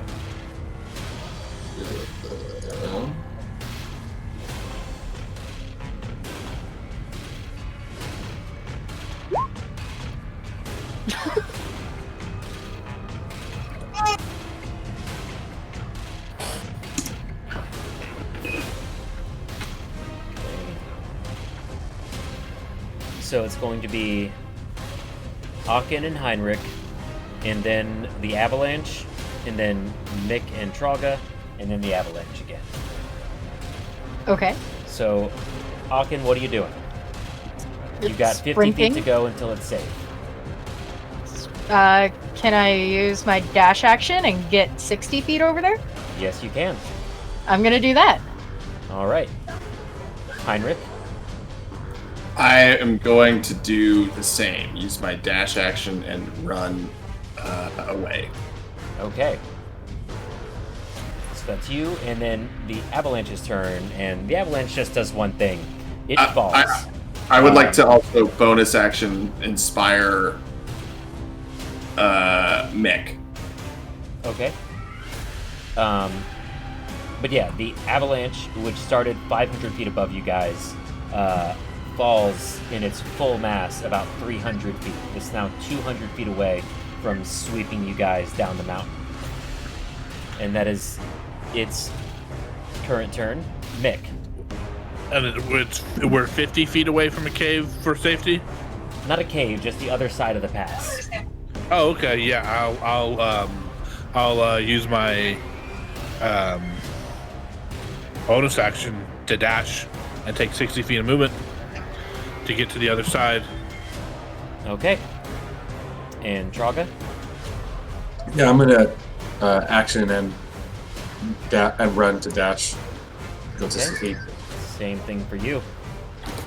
And Trogger, you make it to that side just in time before you are swept away by this just enormous force of nature mass of snow and rocks just tumbling past. But you guys make it to the other side okay. That was terrible. I think it was a Yeti. I think a Yeti did that to us, everyone. I don't want to be alarmist, but I'm pretty sure that was the Yeti. You're being a Yeti alarmist. There's no such thing as Yetis. Well, what do you explain the shout and then the terrific pile of snow behind us? It was definitely a Yeti. I mean, it could have been just a pissed off orc. It was a Yeti. How do you know that it was a Yeti? Because I was Also, raised by like, them. Is that the answer that you want, Heinrich? That's not. I didn't want an answer, but that's not an answer I expected. It's an answer that explains a lot, honestly. Yeah, no, that means a lot. That explains so much about your character personality. Yeah. So you were raised by Yetis. So you. Is that like a metaphor? What is your question, Heinrich? I don't know that I have a question yet, but because there's a lot of I've got 57 incomplete thoughts at this point that will coalesce into questions at a point in the future. We nearly just died in an avalanche, and now I find that you were raised by a creature that I thought did not exist. So, excuse me. I can assure you that they exist. Excuse me while I collect my thoughts and we can continue going forward. To face, I guess, a Yeti. I guess we're going to find a Yeti at the top of the mountain. Yeah, you learn something new every day, don't you, Chief? Yeah. That's what the goat is for. What do you mean the goat? So The at this fucking point, goat that I'm carrying. At this point, Boy starts barking and walks forward a few steps down the path and looks back at you guys, barking at you. Follow Boy. Always follow Boy. He's a good boy. And give him kibble. And give him kibble for being such a good boy. He leads you up this wooded snowy path for about another 20 minutes and leads you to a sort of cleared out outcropping with a very shallow cave that could be used for shelter. And on this outcropping, lying face down in the snow, barely conscious, is a humanoid in bloodstained, cold-weather clothing. Can I check him to see if he's still alive? He's definitely still alive. I rush up. Yeah, I want to do a check on him, probably do like a medicine check to assess their condition. Okay. What happened to my? Window closed. Oh no. Window open.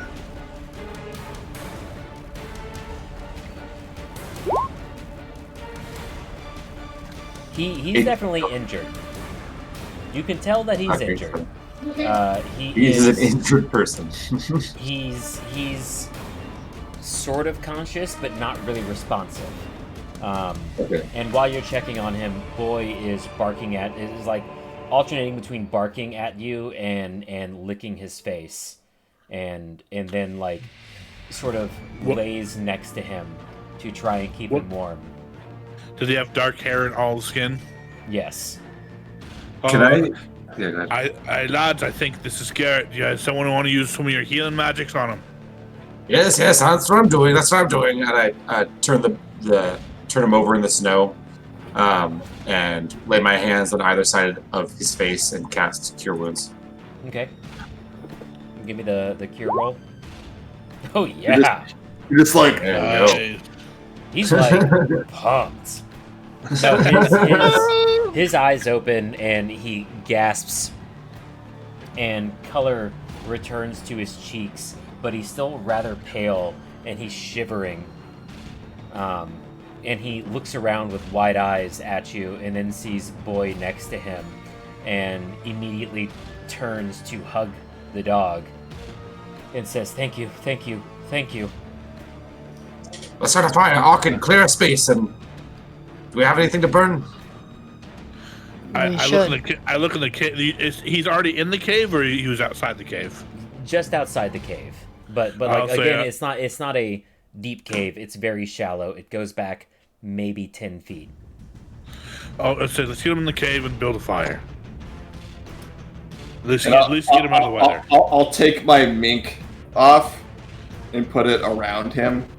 Be like, you should warm up, friend. Warm up in luxury, why don't you? Traga looks up at Heimer and goes, "Do you really want to help?" Yeah. Well, he needs skin-to-skin contact to warm back up. What I don't want to do is that. Well, then your mink will do nothing but offer him the false warmth of the rich and the elite. Hurry up, someone start a fire. What's You're everybody's, the one with the spell. what's everybody's passive perception? 12. 16. 13. Okay. So as you are tending to Garrett and his injuries, you don't notice the approach at the mouth of the cave Oh no. of 2 crag cats, also known Big in fluffy 10 things. towns as hunters of men.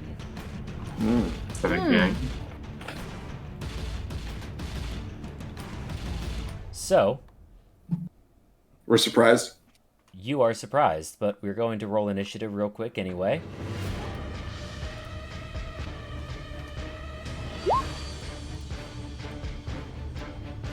Ooh, those are scary.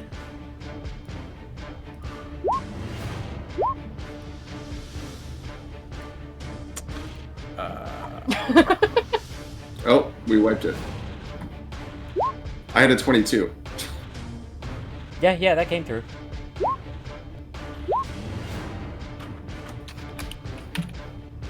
Well, when we switched maps, it went away.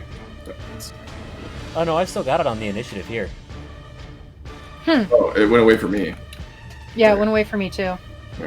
Oh, that's weird. Yeah, I'm looking at Aachen got 12, Traga got 15, Heinrich got 22. Oh, it Yeah, I double just put it- rolled for some of y'all. We had to re-roll for Oh, okay. the new map. Weird.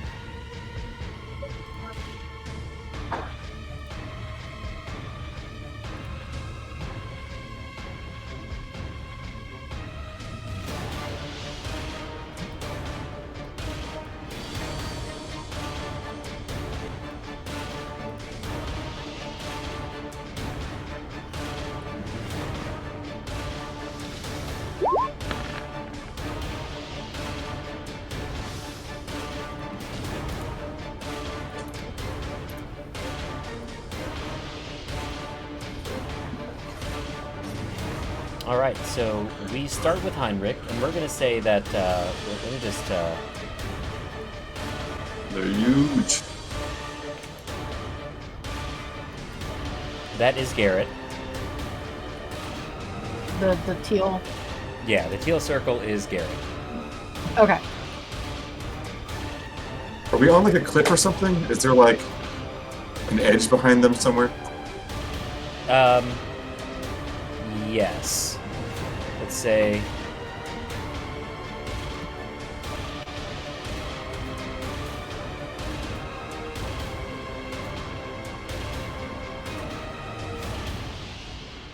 That's the cliff face.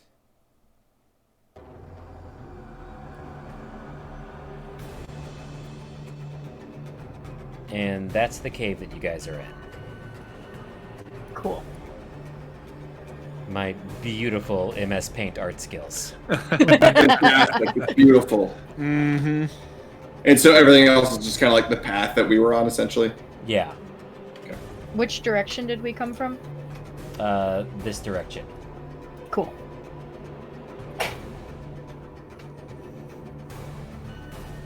Oh, it's my turn. Oh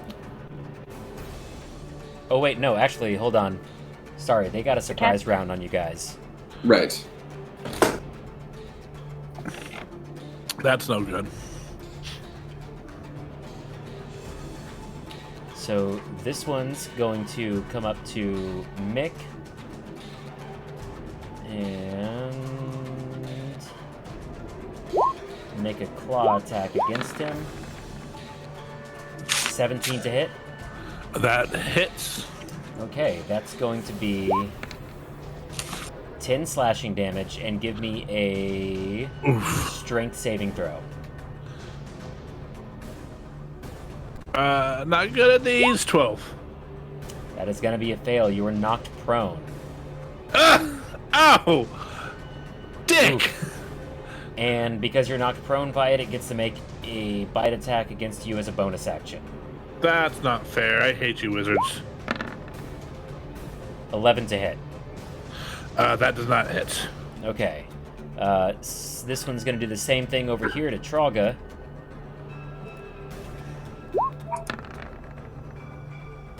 Does a 10 hit?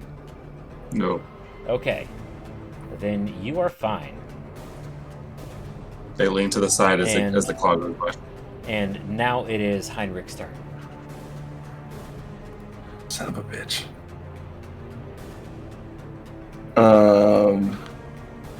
Light him up. Light him up. Okay. I think I can get them if I put it there. 10-foot radius. That'll get both of them, right? Yes. It would also get Mick. Okay. That'll get both of them. Alright. I'm going to place a shatter right here. It shouldn't get Mick. So I need them both to make con saves. But before I do that, I'm going to do nothing because I want to save my Bardic Inspiration. Which, Mick, you still have a Bardic Inspiration, by the way. Cool. So I need them to make con saves. Okay. Can you post Shatter in the Yes. tabletop chat? Uh, DC 13. only 9 damage. It's terrible. A 2, a 1, and a 6? Left Bullshit. one rolls a 15. Right one rolls a 6. Okay. So right one takes, what was it? 9. 9 damage? Yeah. And is it half for the other one or nothing? Okay, Okay, half as much. So 4 damage. Yeah. Got it. Alright. Is that your turn? I'm going to back up. Alright. Mick. That's my turn. Mick is going to bonus action disengage. And move back here. And he's actually going to move back here and tap Aka on the shoulder and go, that hurt. The big one's yours, old big guy. And he's gonna take his short bow out and fire off at that one right there. Okay. Normal 16. That's gonna hit. All right. Sneak attack because I'm adjacent. Yep. Yes. 8 piercing. Oof, man, terrible rolls. Alright. Yeah, and then that will be my action. Alright. Nothing else from you? No, that's everything I can do. Alright. Kevin. Trogga. Ooh, man, just leaving the old bird out to dry. I see how it is, y'all. See how it is. I don't know what's a good thing for them to do. I'm gonna... Not good choices. It's not good choices. Because like my best attacks are range. No, I'll take opportunity attack. I'm gonna... Whatever. I'm gonna step to here, and I'm gonna cast Moonbeam. Which, Moonbeam. what is the area of Moonbeam again? It's just 5 one feet. space, right? Yeah. It's just one Yeah. space. So I'll make a circle. How do you do a circle? Alt? Yeah, hold Alt and then drag. Wait, is it Alkin's turn? Mm-mm. No, not yet. Not yet. A 15. Trog rolled a 15. Oh, weird. It's a different order in my initiative count. He just needs to resort it. Yeah, I had to fix it. Then cast that. That's my turn. So at the start of their turn, they have to make a save. So I can roll that right now and should cast it. Sure.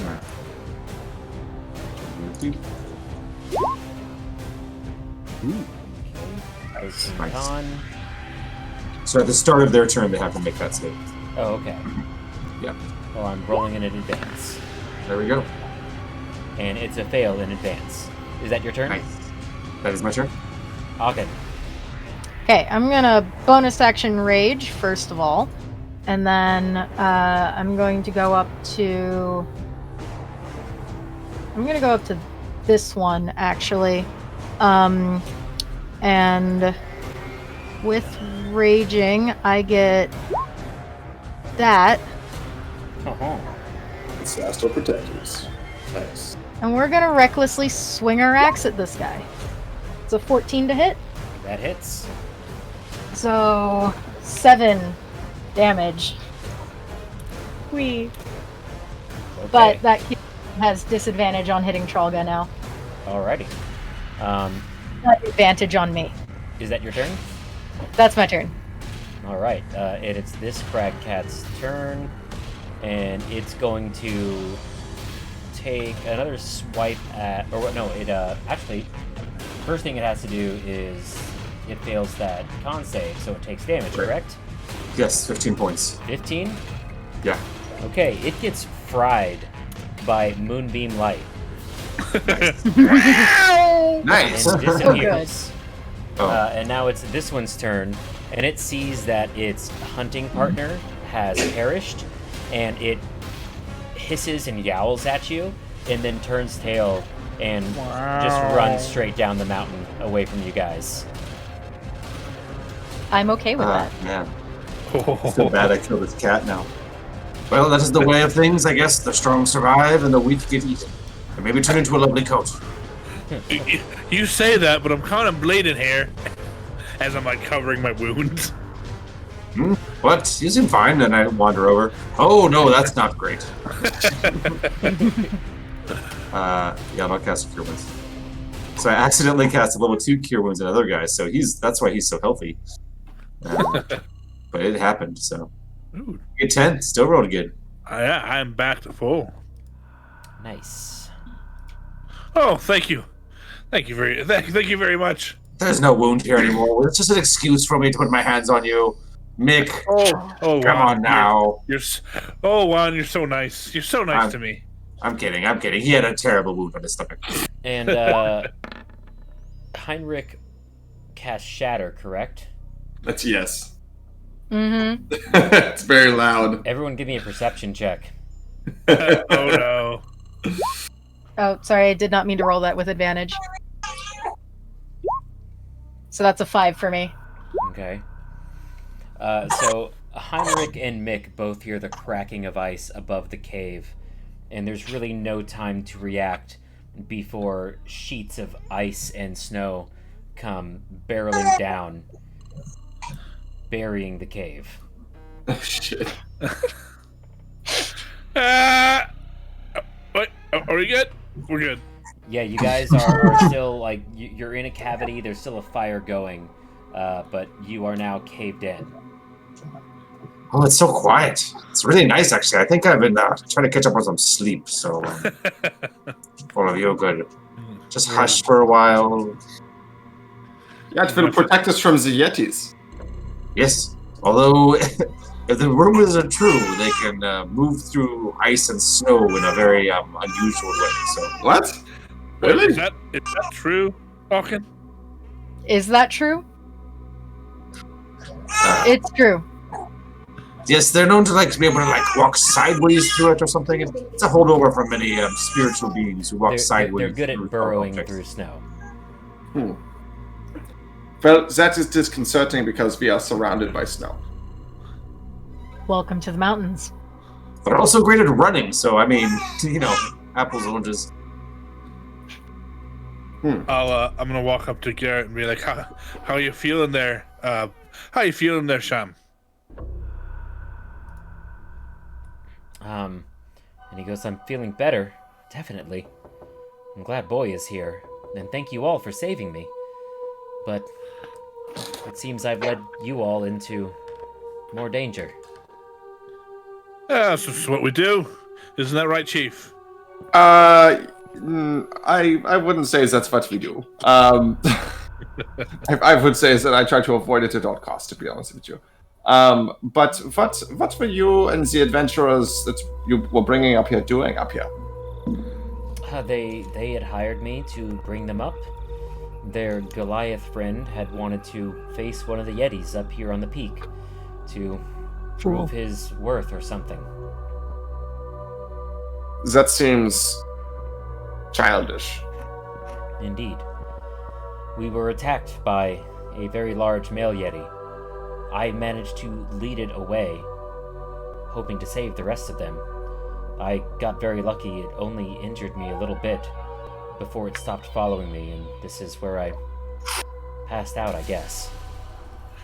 Oh, so what do you think the other adventurers are still alive? I hope so. I wouldn't want to leave the mountain without knowing for sure. Well, I suppose we have another part of the mission, boyos. I heard something about a treasure up top. A treasure? Here, something about a Yeti nest, killing Oh. folks, taking the things. Yeah, I mean, sometimes you can find things of value in Yeti nests. It's not something I would count on. You'd probably mostly find bones and a refuse pit. Yeah. Food. Well, Alkin, what? Since you were raised by Yetis, apparently, what should we expect in this Yeti nest? Since it is analogous to your home. See, I wasn't given any information about Yetis, so I was just told you were raised by Yetis. So what kind of stuff would I know? Very, very primitive tools. You know, you wouldn't find pots or pans or cauldrons or anything.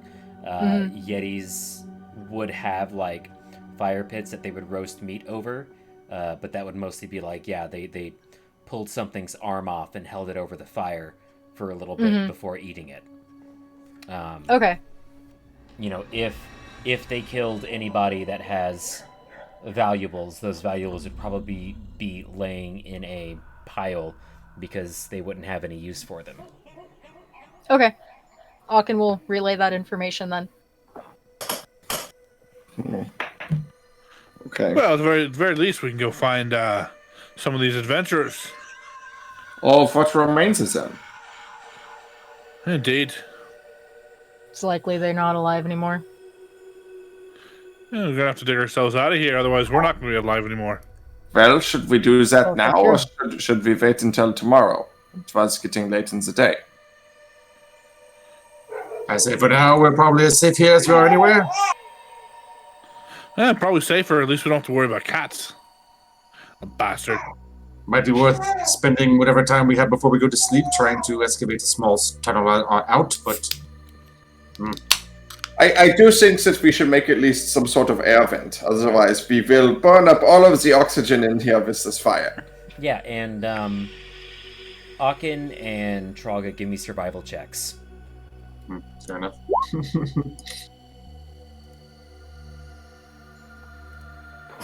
Heinrich is actually proficient in Oof. survival. He actually has expertise now. Okay, Heinrich, give me one as well. Maybe you read something somewhere. Yeah. Apparently. Oh yeah, 15. Okay. 15, okay, It's yeah. way better. From your readings, you know that the longer you wait to start digging a tunnel, the more dangerous it becomes, because the warmth of the fire, as it slowly burns up the oxygen here and suffocates you, will also start to melt the surface layer of snow into a hard wall of ice. Well, I think we should get started with digging a tunnel. So that we may exit in the future. Otherwise, the fire will melt the ice, the snow, and then create a wall of ice. Also, we will suffocate. So I think that we should start digging right about there. And he pulls out his hand crossbow, fires a bolt through the snow, to like kind of start the hole. It Good disappears start. Good into the start. snow with a barely noticeable hole, and then the disturbance causes more snow to fall into the cave. Well, that wasn't very effective.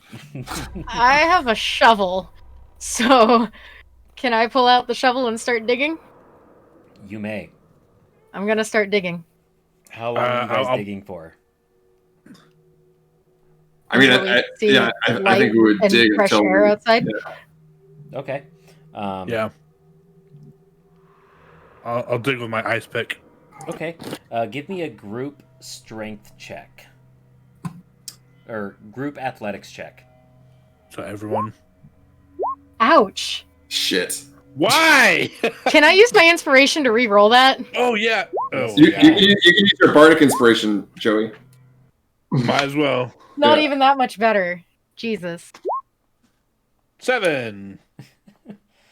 I'll say that Aachen is the first to break light, so to speak.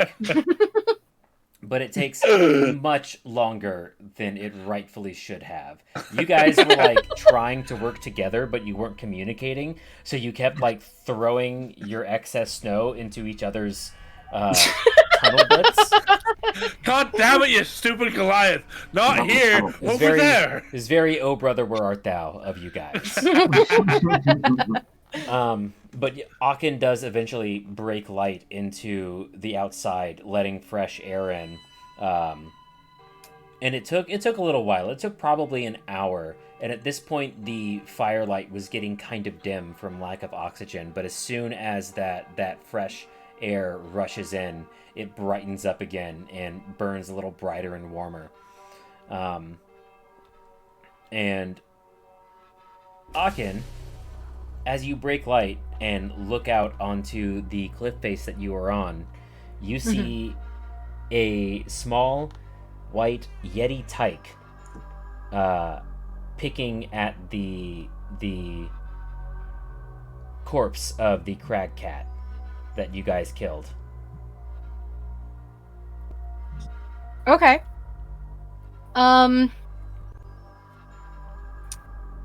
Okay. In Yeti, he will try to get its attention. What does Yeti sound like? I don't know.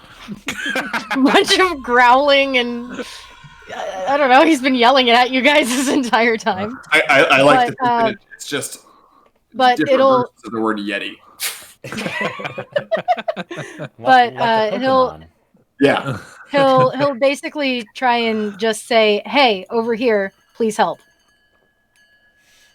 And okay, you do, and it looks up immediately as it hears you speaking in Yeti, and comes up to investigate the hole that you've made, and sort of grabs at the snow and helps you out by digging the rest out and making an opening big enough for at least it to get through, and says, "Who are you?" Aachen will kind of glance over at everyone else and then say to it, "We're here looking for an adventuring party. What's an adventuring party? A bunch of idiots who don't know what the fuck to do with Yetis." Oh, yeah. Yeah. Yeah, there's been some of those. We've got one back at the cave. Are they alive? Yes. Probably. Probably. You guys didn't eat them yet? No. This one's very small, not enough meat. Understandable. Well, we have 2 goats. We can trade. Ooh, Mom and Dad like goats. How far away is the cave?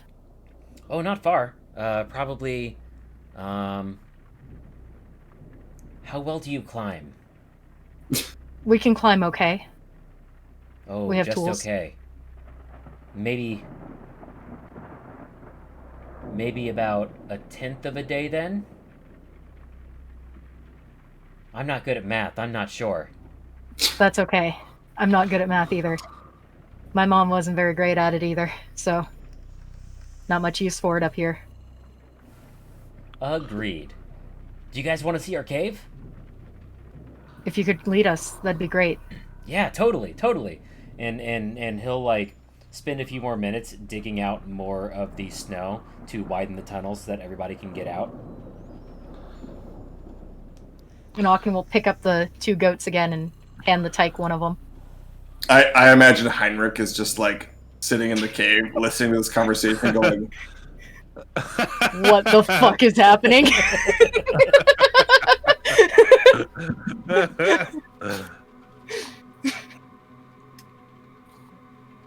"It hurts my eyes to do."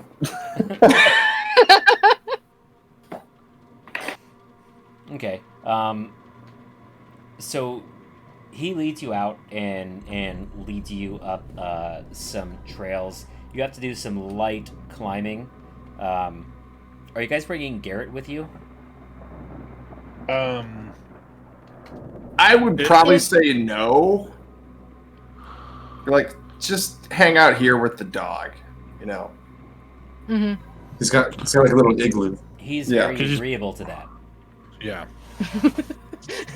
It's probably going, why the fuck did the Goliath just let a Yeti in here? But he says, hey, if that cat comes back, could you maybe leave like the crossbow or something? Heavy weapons. I'll leave him a dagger, and then look at Heinrich. You want my crossbow? I mean, if a crag cat gets close enough to use this and he holds up the dagger, it's too late, isn't it? Okay, well, the crossbow doesn't do a whole lot of damage, but I mean, sure, you can take it for now. But I mean, I you paid can a always lot come of with us. I paid a lot of money for that, so do not lose it. And you if you leave without it, if you leave and you take it, I know where you live. Right? Come back and retrieve it. Use fire. They don't like fire, I believe. He has Yeah. a torch, and I give him a torch. Very good, thank you. On the way out, I'll take some ball bearings and make cover the entrance area in ball bearings, so they should out. So when he comes out, The ball bearings actually wouldn't do much in here because you're Yeah. basically dropping them into snow. Oh, I was thinking we were on rock. Oh, yeah, it's snow-covered rock. Oh, okay, yeah. Never mind.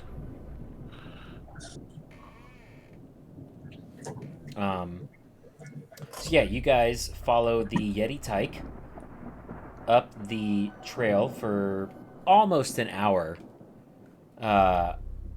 When you come to the mouth of a cave, and outside of the cave, you can see a ruined camp. A collapsed tent lies half buried in the snow near the precipice. Jutting out of a nearby snowbank is a pair of blue leather boots. Next to this grim display, a figure in cold weather clothing sits in the snow, her knees pulled in tight to her chest. Horns protrude from underneath the figure's fur-lined hood. I'm gonna call out. keep your Actually, friend hidden while we say hello. Huh? I'm telling Aachen to keep their friend hidden before we say hello. Oh, yeah. Aachen will kind of gesture to the tyke and just be like, wait. And Joey, what were you gonna say? I'm gonna mind link with the person and say, You are unable Hello. to mind link. After a second, I'll look at the guys and be like, "It's dead." I walk forward, Yeah, crunching through the snow, I'll holding, follow and holding a examine the handful body. of fire in front of me. Aachen will urge the tyke to lead them on. Okay. Are you checking the body at all, or? Yeah, I'm gonna check the body. I'm gonna check the boots that are sticking out of the ground. All right. So Joey, the body is indeed the now frozen solid corpse of Asterix, the tiefling that Garrett was leading up the mountain. Poor And Nas.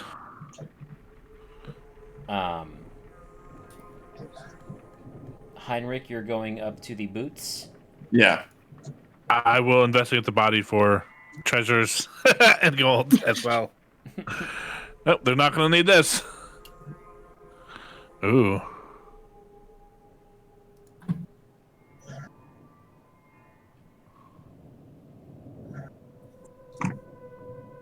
I'm sorry, Heinrich, you said you were going to pull on the boots?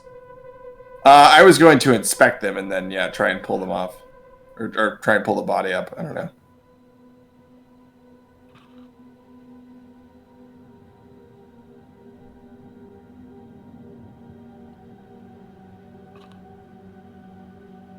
Okay, yeah, there's not much to inspect on the boots itself, but when you pull on them, you do pull out the half-buried body of a headless dwarf whose head looks like it was not cut off, rather torn off. And Mick, as you're inspecting or investigating the body of Asterix, you find a number of things. Ooh. Well, two things specifically. That's a number. A glass vial containing a clear viscous potion and a leather-bound spellbook. All right. So I'd like to inspect the body and pockets of the dwarf. Okay. You find an empty wineskin and a half-eaten block of goat's cheese. Hey, Yummy. Chief, why don't you come over here for a second? Yeah, what's up? And I bring up the book and the liquid and go, any of these look familiar to you? You're a bit of a spellcaster. This might do you some good. Yeah, let me take a look at this vial. I do not have proficiency in Arcana, but I have a +0. I have Would a it be +1. would it be an Arcana check to figure out what's the vial is? Yeah, give me an Arcana check. Okay. Can I roll one as well? Are you proficient in Arcana? No, I'm not. I am. Okay. I'll look at it and be like, Mick, out. You can make one as well as Traga and. I would probably take this and hand it over to Trolga and be like, I don't know anything about this. I didn't take the alchemy course. You take a look at what this is. I feel like my proficiency is not being added to my Arcana.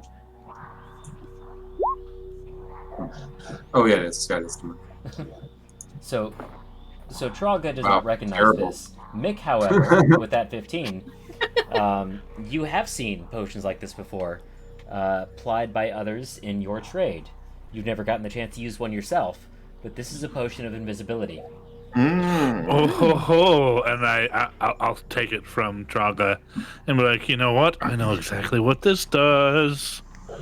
I'm gonna store this for later, just in case I need to disappear for a moment. And I'll take Teleportation spell? Potion of invisibility. And, All right, and you'll take that one makes now? more sense. the spell book and leaf through it and try and figure out what's in there. Okay. Give me an Arcana check.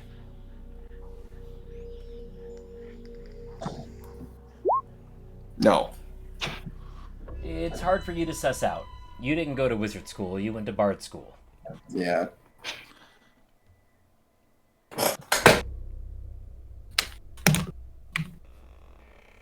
But as you guys are going through these bodies, the Yeti tyke sort of goes up to the mouth of the cave and makes a bunch of Yeti noises and urges you onward. Alkin will follow. Yeah, I'll get up and follow as well. Yeah, I'll just take the spell book, pocket it, and follow. Okay. You go into the cave and you hear another roar, much louder this time. The same Yeti's roar. The tyke does not seem at all fazed by this and urges you to continue following it.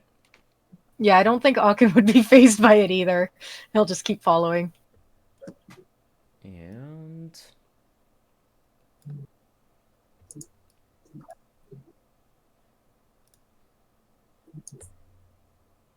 come back to this map.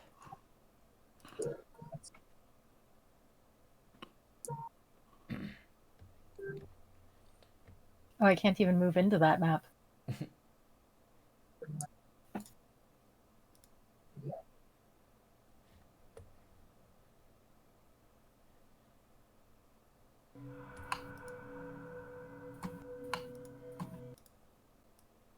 Oh, I can't either. Oh, really? Yeah. Yeah, we can't move It's past probably this. you can move our tokens over. You should be able to get it past the dynamic lighting, Mike.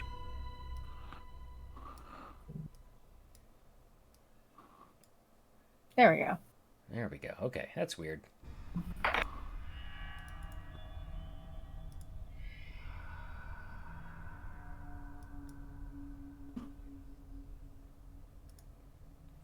Okay, so he leads you into this cave. Up through these tunnels here, over a passage over a deep chasm, and through a hallway of many kinds of bones. And back into this chasm up here, where you guys see a small halfling woman curled up in the fetal position on the floor, badly bruised, and Mama Yeti. And as you approach, Mama Yeti roars in fury. Aachen will immediately take the goats down off of his shoulders and step up, set them down, and then step back. And in Yeti, he'll say, "We brought you an offering."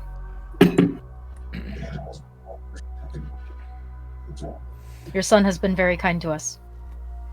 And the Mama Yeti bellows out toward the Tyke. Ninu! What are you doing bringing outsiders here?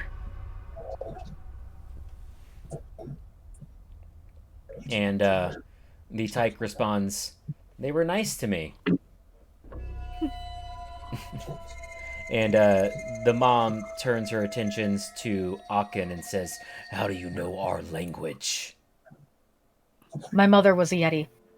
She took me in when I was very young. Her name was Laram. And as you say this... She raised me for 15 years. As you say this, the Mama Yeti leans back and her features soften. And she says, Laram. Laram. I knew Laram as a child. If what you say is true, then thank you for being kind to my son. Of course. What are you doing here? We came looking for this one, and he'll gesture to the halfling and the rest of her friends. Ah, Ninu's new plaything. I regret to inform you, its friends did not survive their trespass.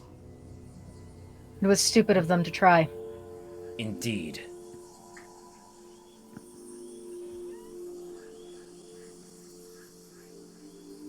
Is she well? It is alive.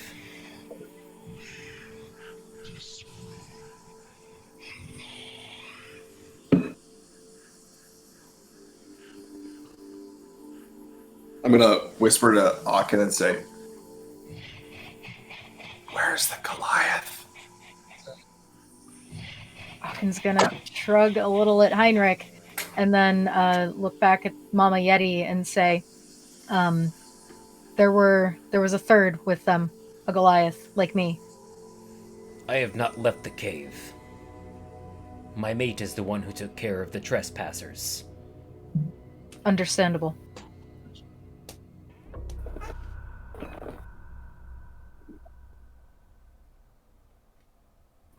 So, I lean into Yeti. So she's going to. She can get mad if I go check on the little halfling girl and make sure she's still all right. She's alive, but she might get mad if you try and do anything yet. All right, I'll hold back. Let me know when it's safe. And then I'm going to mind link with the halfling girl and say, "Shh, we're here to save you. Just keep your head down, all right?" And you hear in your mind back a weak, panicked voice saying, "Am I imagining this?" No. Just keep your head down while we talk.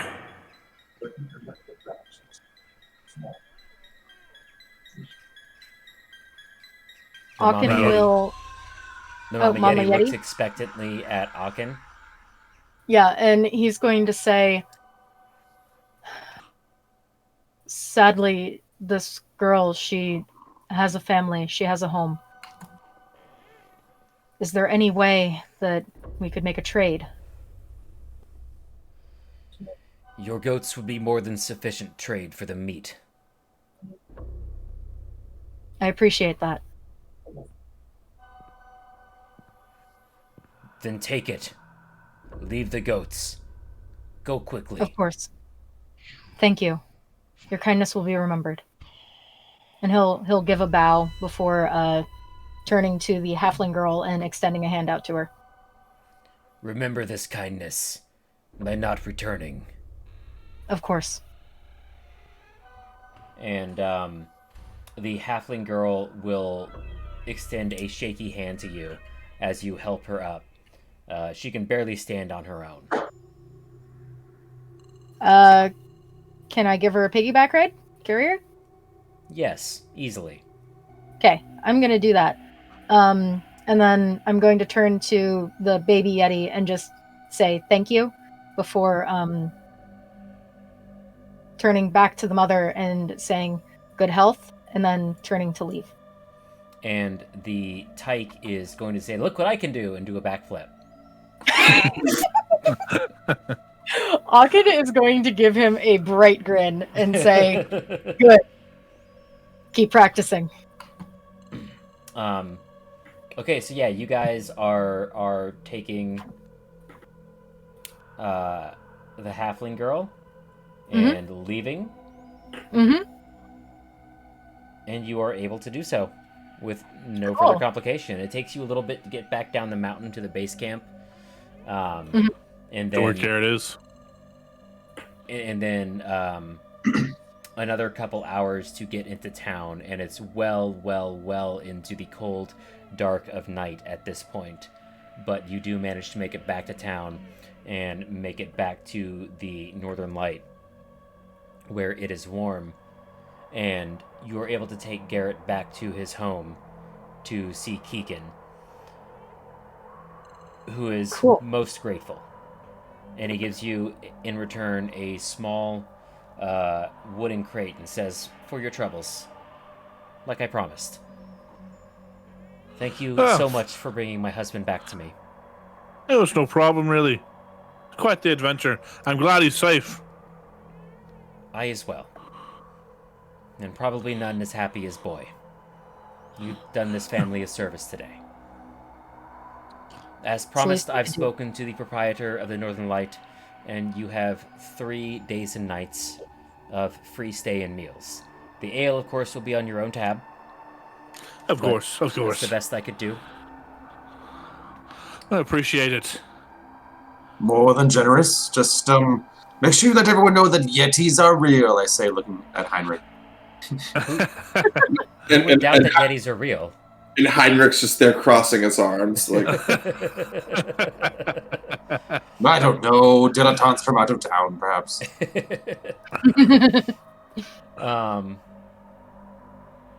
So yeah, I'm assuming you guys go back to your rooms at the Northern Light, get some hot meals, and check out the crate that Keegan gave you. Yeah. Okay. Inside are 4 Scrimshaw figurines. One is a spouting whale, one is a smiling fox, one is a pair of dancing hares, and one is a walrus with the words "Big Love" carved into it. I want the And walrus. All, Like the fox, all please. 3 are like Matryoshka dolls and open up, and inside of each one is 10 gold pieces. Ooh, okay. They got the fox, the whales, the what else? I want the walrus. Yeah, Bunny. fox, whales, walrus, bunny. Yes. I'll take the bunny. I will take. Sweet. I'll take the fox. There's fox and whales left, so Trolga gets whales. Well, I thought I got fox. Oh, I'll take the whales then. Am I Okay. wrong? Okay, I'll take whatever. And yeah, I don't- each one has 10 gold pieces hidden inside of it. Cool. And I think that's where we'll end our adventures for the evening. Woo! Yay. So all of you progress to level 4. Oh, Cool. Yeah. Hmm. Gotta get that ASI rolling, baby. Now the question is, Yeah. do I do Yeah. ASI or Magic Initiate Sorcerer? I'm doing ASI. Well, let's discuss this after our outro. Thank you so much, everybody, for joining us tonight for Session 4 of Rime of the Frostmaiden. We will be back next Sunday with Episode 5 as things get extra spicy. Big thanks to Schrodinger's King, Infamous Object, Dude Joey Awesome, and Larmtor for being awesome players. Big thank you to Catherine and Christopher, our 2 patrons.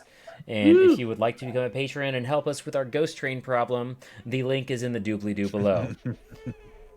Once again, thank you all for joining us, and we'll see you next week. Adios! Bye, guys. Bye, y'all. Good night.